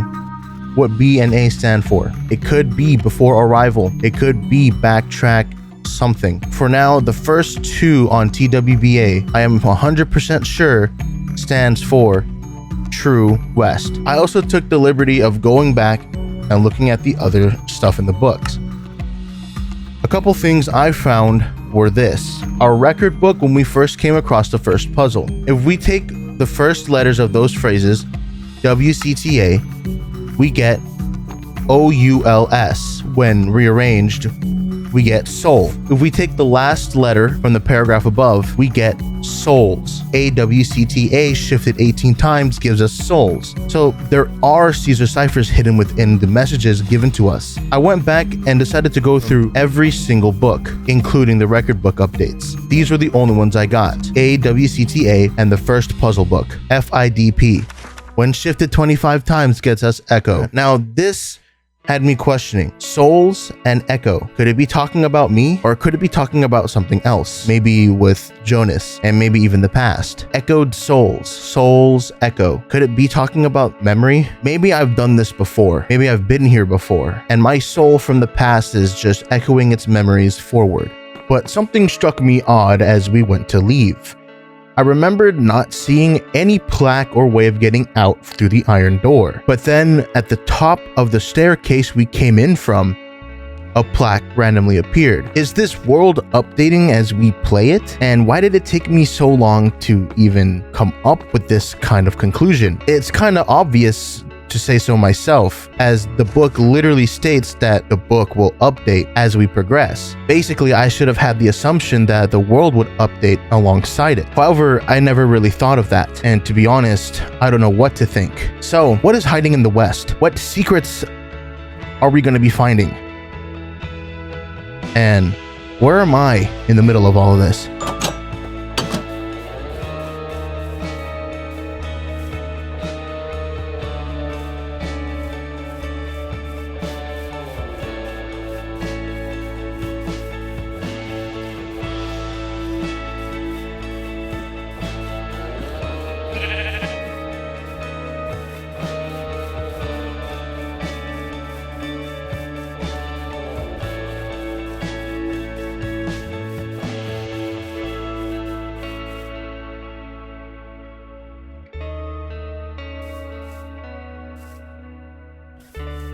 Trees, leaves cut off on a tree as if chunks were replaced. I mean, who knows what happened to Jonas when he went north? A plethora of things could have happened because he went east after going north. It was super glitchy for him. But north is out of the question. We can't go north. Here. Amulet. Pale gold amulet. This is what we need. This is what we needed for the house. Now we just gotta go home. Now I just gotta find a way to go home without getting lost. Oh. There was a pathway leading here. Odd. From the jumping puzzle. How come I never noticed this?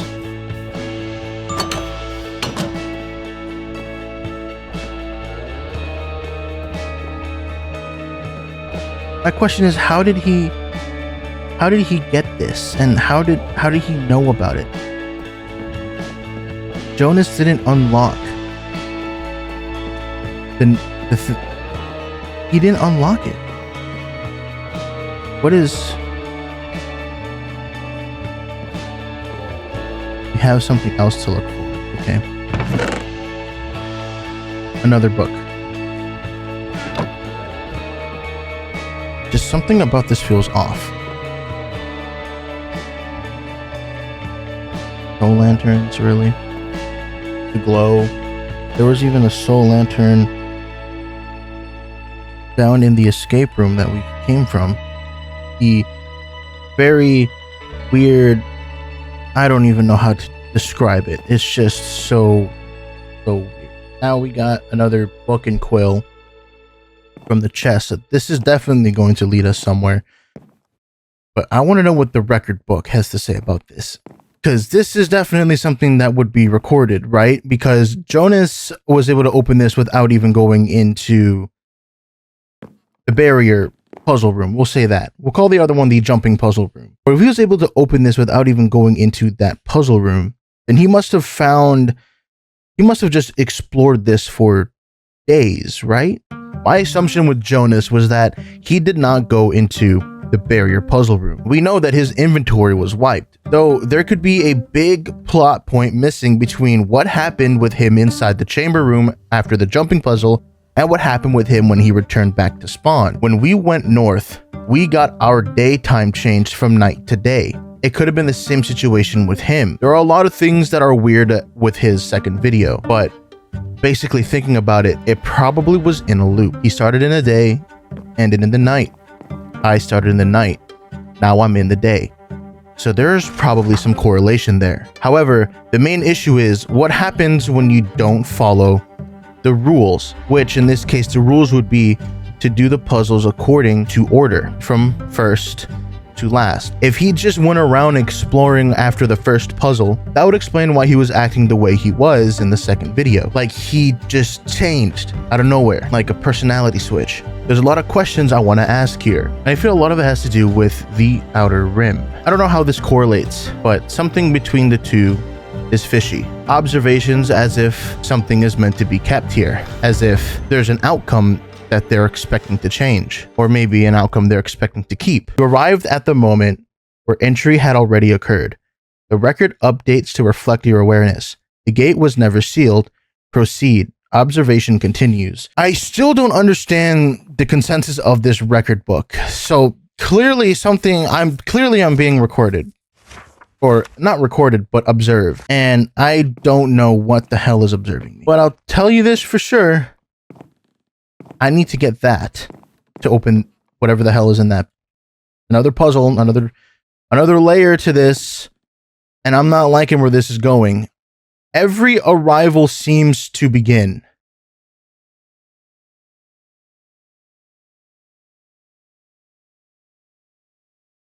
EAS to east. Begin. We never went east. We have never gone to the east. Begin. So we decided to go east, following the book's instructions, just to see what we can find.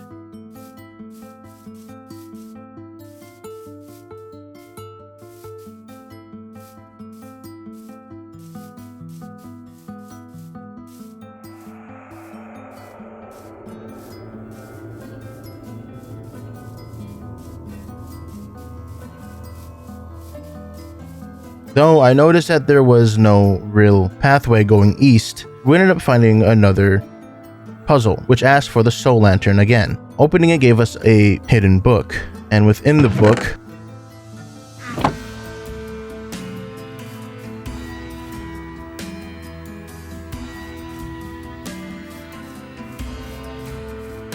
gave us a puzzle from another world.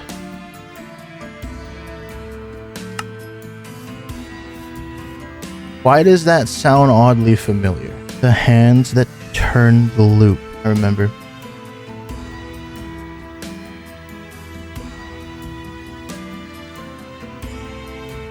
I'm in another loop. The memories started to come back.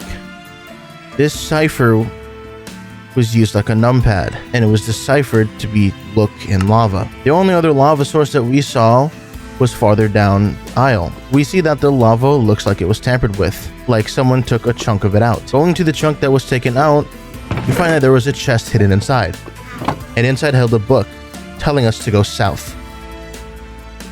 Something once undone takes hold.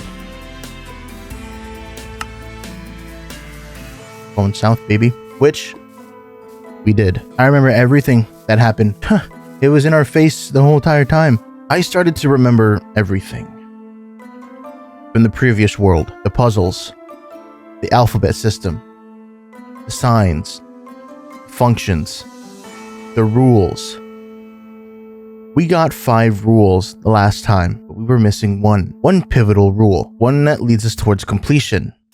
But that's something that we don't want. Why? And I'm starting to piece it together, and that's something we would have never found.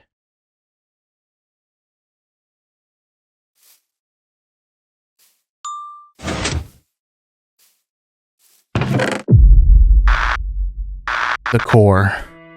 All of a sudden, I had this overwhelming feeling to go back to the house and open that door. Everything started coming back. The other world. Asher's journal. It wasn't just a guide back then. It was a record. The people, like the woman from the past, Jonas, me, the loop doesn't exist to find an answer. They exist to prevent one. Awareness. And awareness isn't failure, it's a trigger.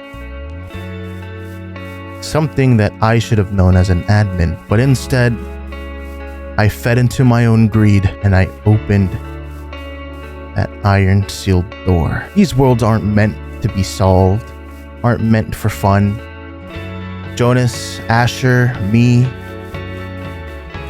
we're here for what? To be contained, to prevent completion, to prevent knowing whatever thought that we had, whatever the name given to me from whatever was in that chest. It means something.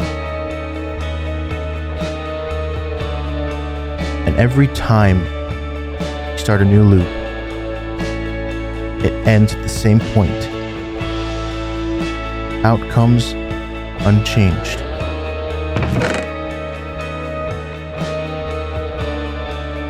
Core function resumed.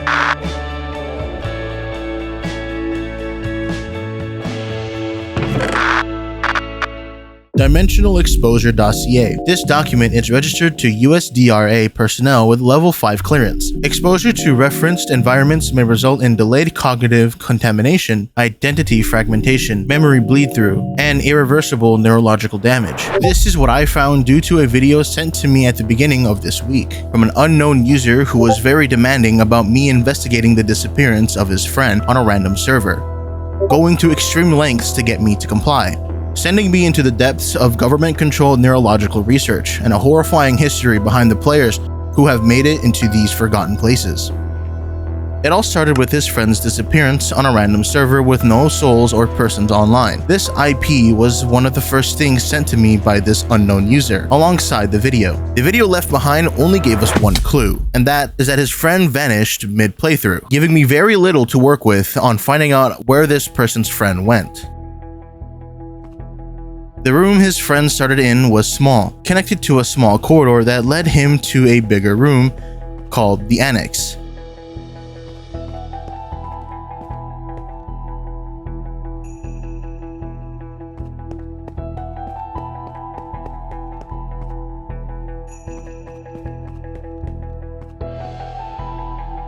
The Annex was connected to smaller corridors, though we don't get to figure out where they lead.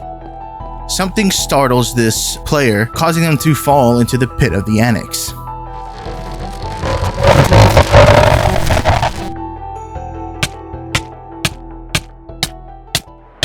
The drop led to the void, but instead of meeting fate, he would meet another room and a new stretch of hallway. This hallway would be a corridor full of iron doors and light, and would give anybody who'd walk down it vertigo. This begs the questions about this place that he is in. What is it exactly? And indefinitely, it is not a player-made construct, as no one was online when he first appeared within its confines. So, how did he gain access to this place? And can others gain access to it as well? As we reach the end of this video, we also reach the end of the corridor, leaving us to question where this player is, and what happens to him from here.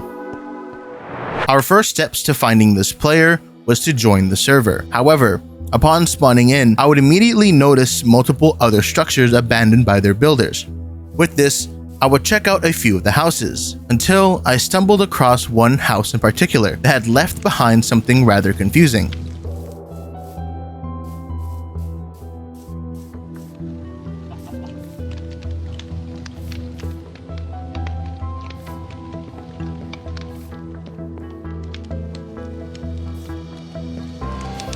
A book that had one phrase in it: "If you follow yourself, you lose the exit."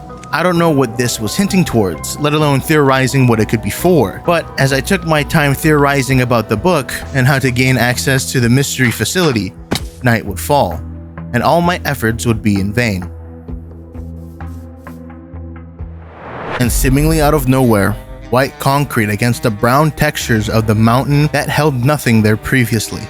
As I made my way over to this new structure, I noticed that the building looked similar to the halls that were seen in the last footage of the missing player. And once I stepped in, it engulfed me in unfamiliarity. It didn't feel right. I felt like I was slipping from reality. As I turned around, that's when things started to take a turn. The way I came in suddenly disappeared. With the text in the book from earlier changing into some type of Caesar cipher. This would decode to "Don't forget who you were." As I attempted to make my way down the corridor, it felt like I wasn't moving, as if my progression was being reversed.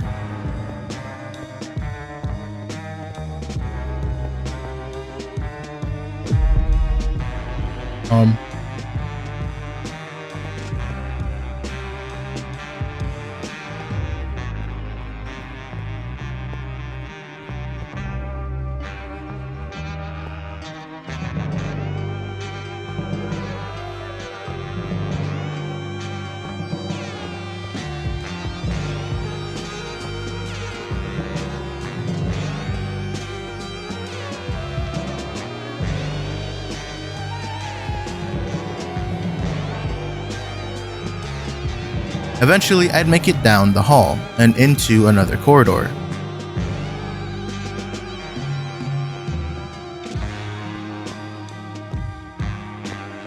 And like clockwork, the way I came in vanished. This place was trapping me inside. Did it do the same to the other players that joined the server? And did it do the same to our missing player? As we continued down memory lane, we reached the same room as before.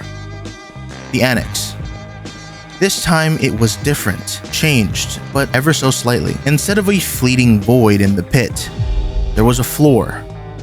Something else beckoned below, and unfortunately, I was knocked into the pit. Not by a scare or a roar, but I was shoved into the pit of the annex. As I processed the current situation, the feeling of unease grew like a corruption in my thoughts. I felt like I forgot something, but I couldn't pinpoint what it was. It felt obvious, and at the same time, it was continuously slipping my mind as events unfolded. Upon reaching the bottom floor of the annex, a book left on the ground would go unnoticed as I gathered myself. This book would be known as the Codex, a book that held various symbols that correlated towards different meanings and phrases. This could be of use for us in the future. There's no coincidence in finding it here. This place was like a literal maze. Though easy to navigate, there would be tattered arrows pointing me in a direction, guiding me towards something that wants to be found. Though I couldn't help but notice a room amongst all the arrows. Next to this room was a sign with the same symbols from the Codex. The given code from the Codex reveals this phrase to be a new presence has entered this room. Seeing the weirdness of the situation, I left the room alone,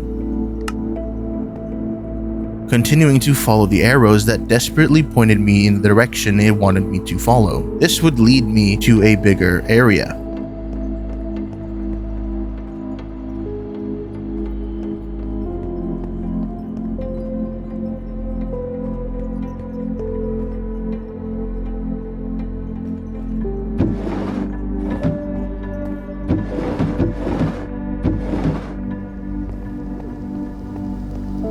And farther in stood another smaller room with the same sign from earlier. In the room stood a cabinet and what seemed to be an item frame lock combination, something we are very familiar with. And within the cabinet held a book with letters, underscores, and numbers.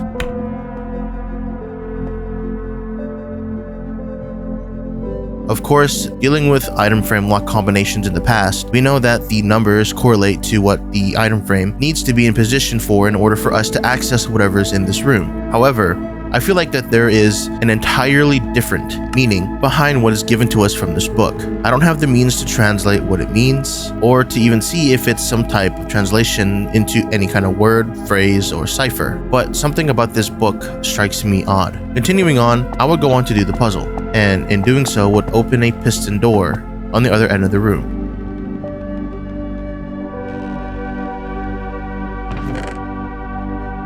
An end rod. A light source, okay.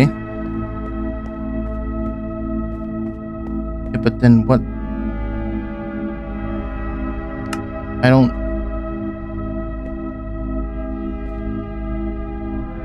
How do I get out of here? I don't like being in here. What direction did I even come from? I decided to head back to explore the endless corridors to see if I could find an exit, but instead of finding what I was looking for, I found another task to complete, leaving me more confused than before and more lost. Reality just didn't feel like it was making any sense. The task given to me was on a piece of paper left on the floor. It's too dark, fix it. Farther in stood a darkened room, with a chair and a light illuminating it.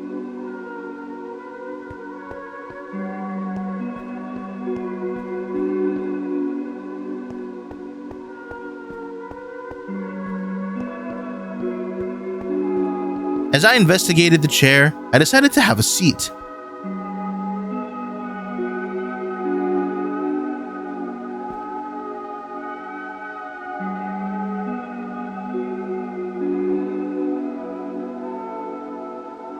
And vaguely, within the dark was a tattered arrow pointing towards something on the wall.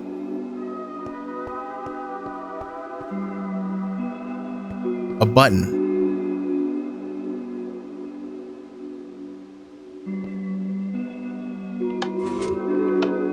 And this button revealed a hidden crate, which held lights and a spatula. This is what was needed to light up the surrounding area and to complete the task at hand. However, it still begged the question, what did I feel like something was missing? Like I was forgetting something? And where is the exit?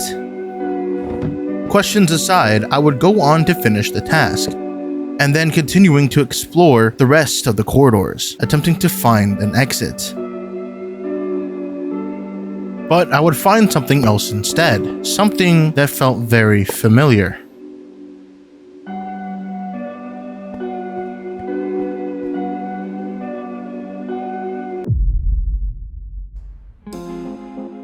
A soul lantern, placed on top of a table. This familiarity was odd, uncomfortable, so I ignored and brushed off what I found and continued back into the endless maze of crooked corridors.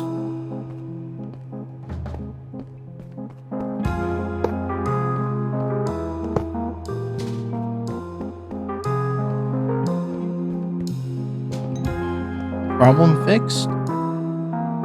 But what the hell is the spatula for? I got a spatula and an end rod.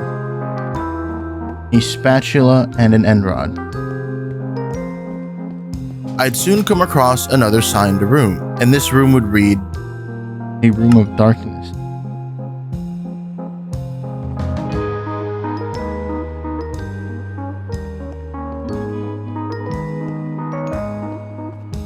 Eventually, I ended up finding something again. It was another room, but this time there was 3 plaques consisting of various items. An end rod, a spatula, and a wrench, clearly hinting towards something like an exit or a way out, or maybe even a way to progress past the area that we're in. So that's why I have these 3?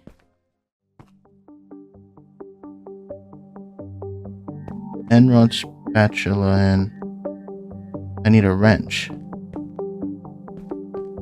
Okay. I checked the areas around the room and would find nothing, so I'd continue back into the corridors to find the item that I was missing in order to see what the plaques offered. But still, I couldn't help but feel like I've seen this before. They seem memorable, but I have no recollection of where these puzzles and events could have come from.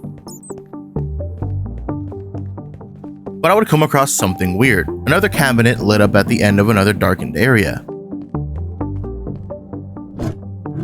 This held the wrench that we were looking for, alongside a book and a piece of paper. It read, "It doesn't follow you. It replaces you." What the hell does that even mean? But my concern wasn't with the paper, it was with what I found inside the book. A question. What is your name? I couldn't remember my own name. Something so pivotal, something that identifies you I can't even remember. Why can't I remember what my name is? Something in here, or this place, something is affecting my memory. What is my purpose within these forgotten halls?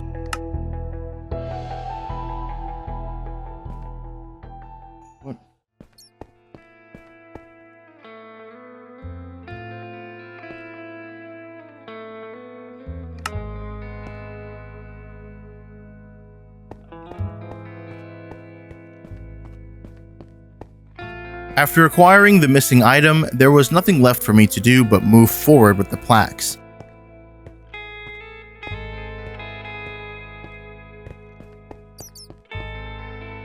I would enter each item into the plaques. On the right corner of the room revealed two things. Another hidden crate. And a new passage. This had me questioning who built this construct, and why was memory loss a side effect of being within this place. The crate held a book called The Basic Format Alphabet, or BFA for short, a book consisting of phrases that correlate to the letters of our alphabet system. There are 12 pages of this system, a set of basics, and 3 variations of it.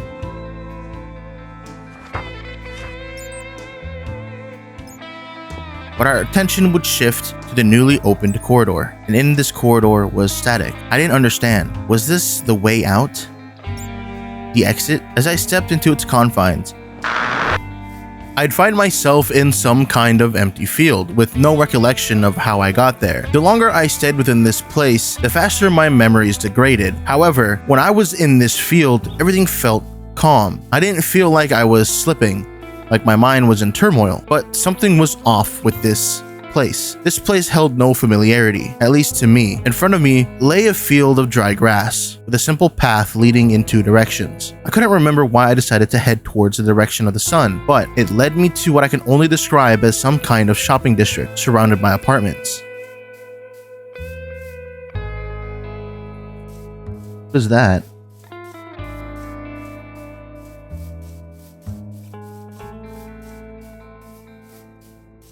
What the hell is this place?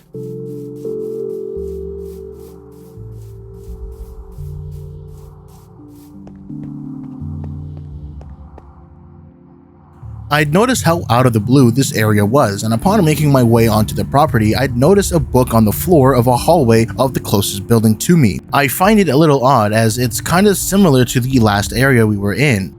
How we found a random book upon entering this new place. However, putting those 2 coincidences aside, I decided to go over to the book and pick it up. This sparked me to check out the entire area. This led me to a staircase for whatever building this was. Seeing the length of it just made me not want to do anything or touch any of the stuff within it. So I decided to check what was inside the book. And the book held some type of report. Whoa, okay. Purpose of report. This document establishes a comprehensive understanding of the Forgotten Places as a system rather than an isolated anomaly. Is this talking about this? This, like the rooms that we were in? It explains memory interaction mechanisms and outlines the justification for continued DRA involvement. Who is DRA?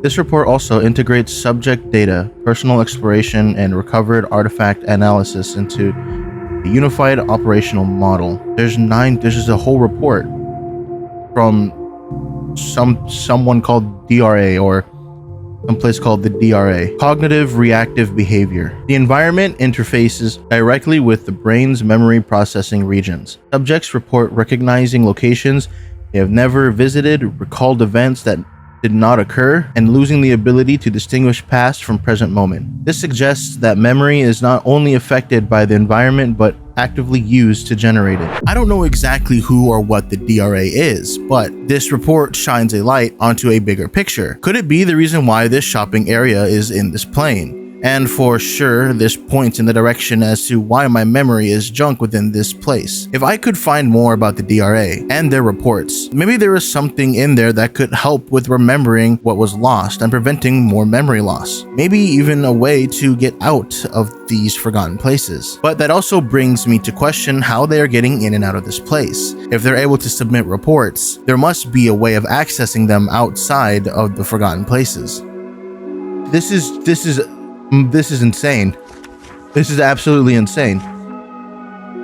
The Forgotten Places should, therefore, be understood as a hybrid system, part spatial structure, part cognitive projection, and part accumulated memory residue.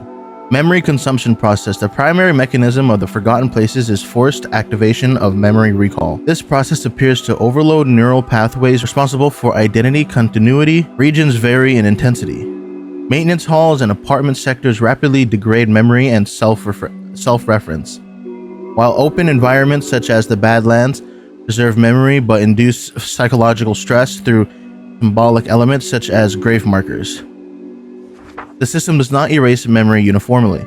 It extracts, destabilizes, and repurposes it. I'm so lost. According to this report, this is known as the Forgotten Places, and uses the memories of whoever steps foot into this place to construct the places that we see. How this works is completely unknown to me and out of my expertise. However, I have decided to continue exploring the area that we found in attempts to find a way out or any means of an exit. Instead, I ended up finding 2 books. And the first book was some type of player entry. What entry 1? I don't remember how I got here. That's not me being dramatic. I mean, I actually cannot remember the moment I entered this place. 1 second I was somewhere else, and now I'm standing in a corridor that stretches farther than it should. The halls are narrow, industrial, metal walls, pipes overhead, occasional flickering lights, but most of it is just dark. Not normal darkness either. It feels like the kind that sits in your head, not just around you. I started walking because standing still made it worse. There's a pattern here, I think. Corridors splitting into other corridors. But when I turn around, they don't look the same anymore. I tried marking a wall earlier. I know I did. I can't find it now. Something's wrong with my memory. Not like forgetting where I put something. It's more like things are being removed. Whole moment's gone. I'll be walking, then suddenly I'm somewhere else in the hallway with no memory of how I got there. I tried to think about my name just now. I couldn't remember it. I wrote it down somewhere, I think. I need to find that. The deeper I go, the quieter it gets. Not silent, just empty. Like sound doesn't want to stay here. I feel like I've already walked these halls more than once.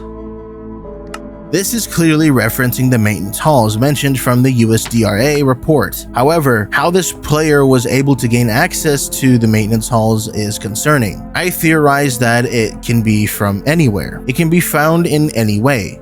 An exit, the annex, or simply entering the corridors like I had forgotten. This was bad as progression was uncertain, and where you'd end up next was a mystery. Yet, another concern was who this entry belonged to. Was it a player, or was it somebody who was involved with this USDRA that's mentioned within the report? As far as I know, things seem to be getting good. Moving on, I'd find another book.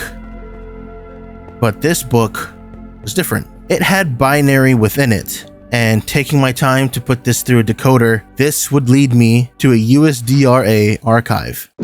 The USDRA was also known as the U.S. Department of Registered Anomalies. According to the document about the Forgotten Places, the same document that was written in one of the books we found, the USDRA also stands for the U.S. Dimensions Research Agency. And farther down in their report, the DRA's justification for involvement with this dimension is due to deaths that were confirmed within the Forgotten Places, the discovery of artifacts that also belong to unrecorded individuals, which also elevates the Forgotten Places to a contaminant level threat. Though I haven't seen anybody in here, there's also one thing I'd like to point out. According to the DRA, there have been multiple independent accounts of describing a black humanoid figure with white eyes and a crescent-shaped marking on its torso, though I haven't seen it at all. This is very, very important. According to the DRA, it appears during advanced stages of cognitive degradation. Current interpretation suggests it may function as an observer, threshold maker, or manifestation of system awareness. But as I look into this further, it makes me want to leave this place even more. It's like things are starting to connect. Maybe I can find something within these documents that would explain why I'm losing my memories as well, and how to counteract and prevent any memory loss, as well as bring back some of the memories that I had forgotten, or at least try to remember them. And though there are other documents to look at, my attention now shifted from checking out what this was to finding the quickest way out of this place as soon as possible. If my memories, including the memories of others, are going to be used to reconstruct whatever planes we get into, I don't want to be a part of it at all. This means that anything, including the maintenance halls and the apartments mentioned in the report, could be different compared to what they reported originally. And I don't want to become the next subject or the next person that they have to write a report on.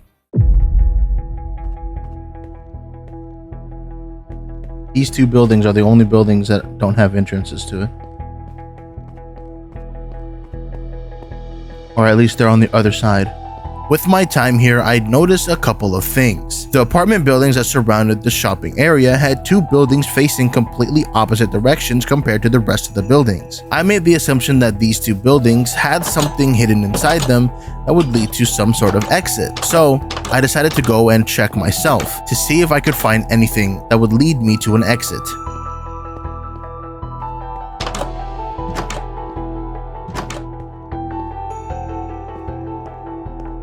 And upon checking the other building, my assumptions were true. I found a book laying on the floor. It had a variation from our FBA book.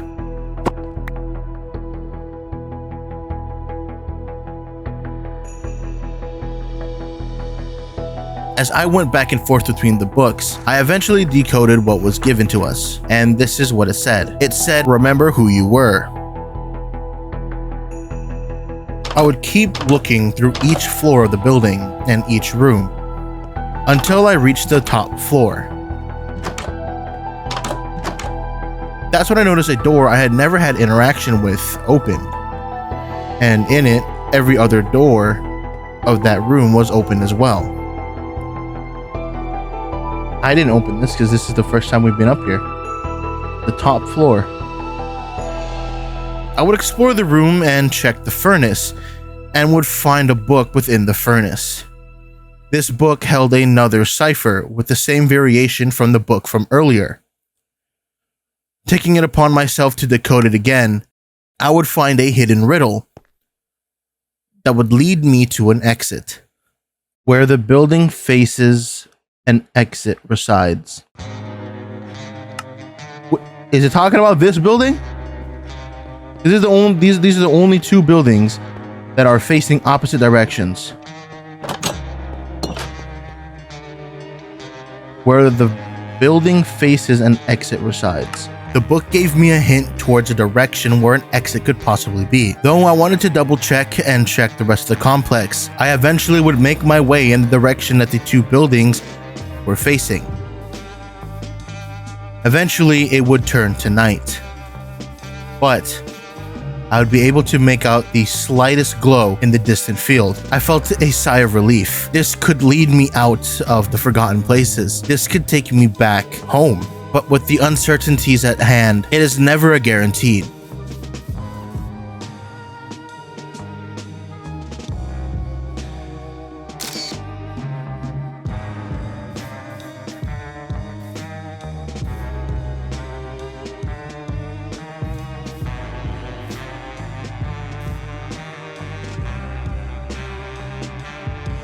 I don't know where this is going to lead me. This could take me anywhere.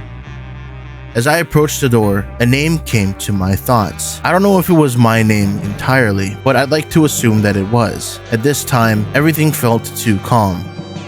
But looking at this door shook every nerve in my body. I decided to write an entry, including my name, as if something were to happen to me, in the off chance that I become like one of these other subjects, and I at least want to leave something behind. Though my initial goal is to not be documented, I have a bad feeling about what's going to happen next. Take a look at subjects 1 and 58, for example. The only way they were able to get out was by self-termination.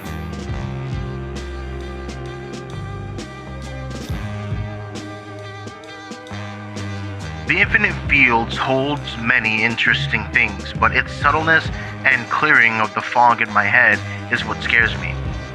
Though I cannot remember where I came from or how I got here, I do remember two things. Now that I found my way out, this infinite field.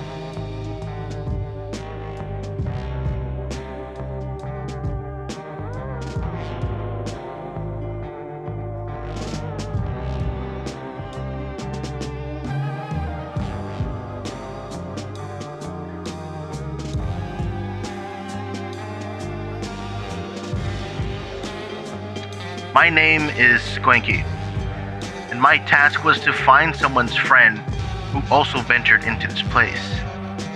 But I do not remember how I got into these forgotten places.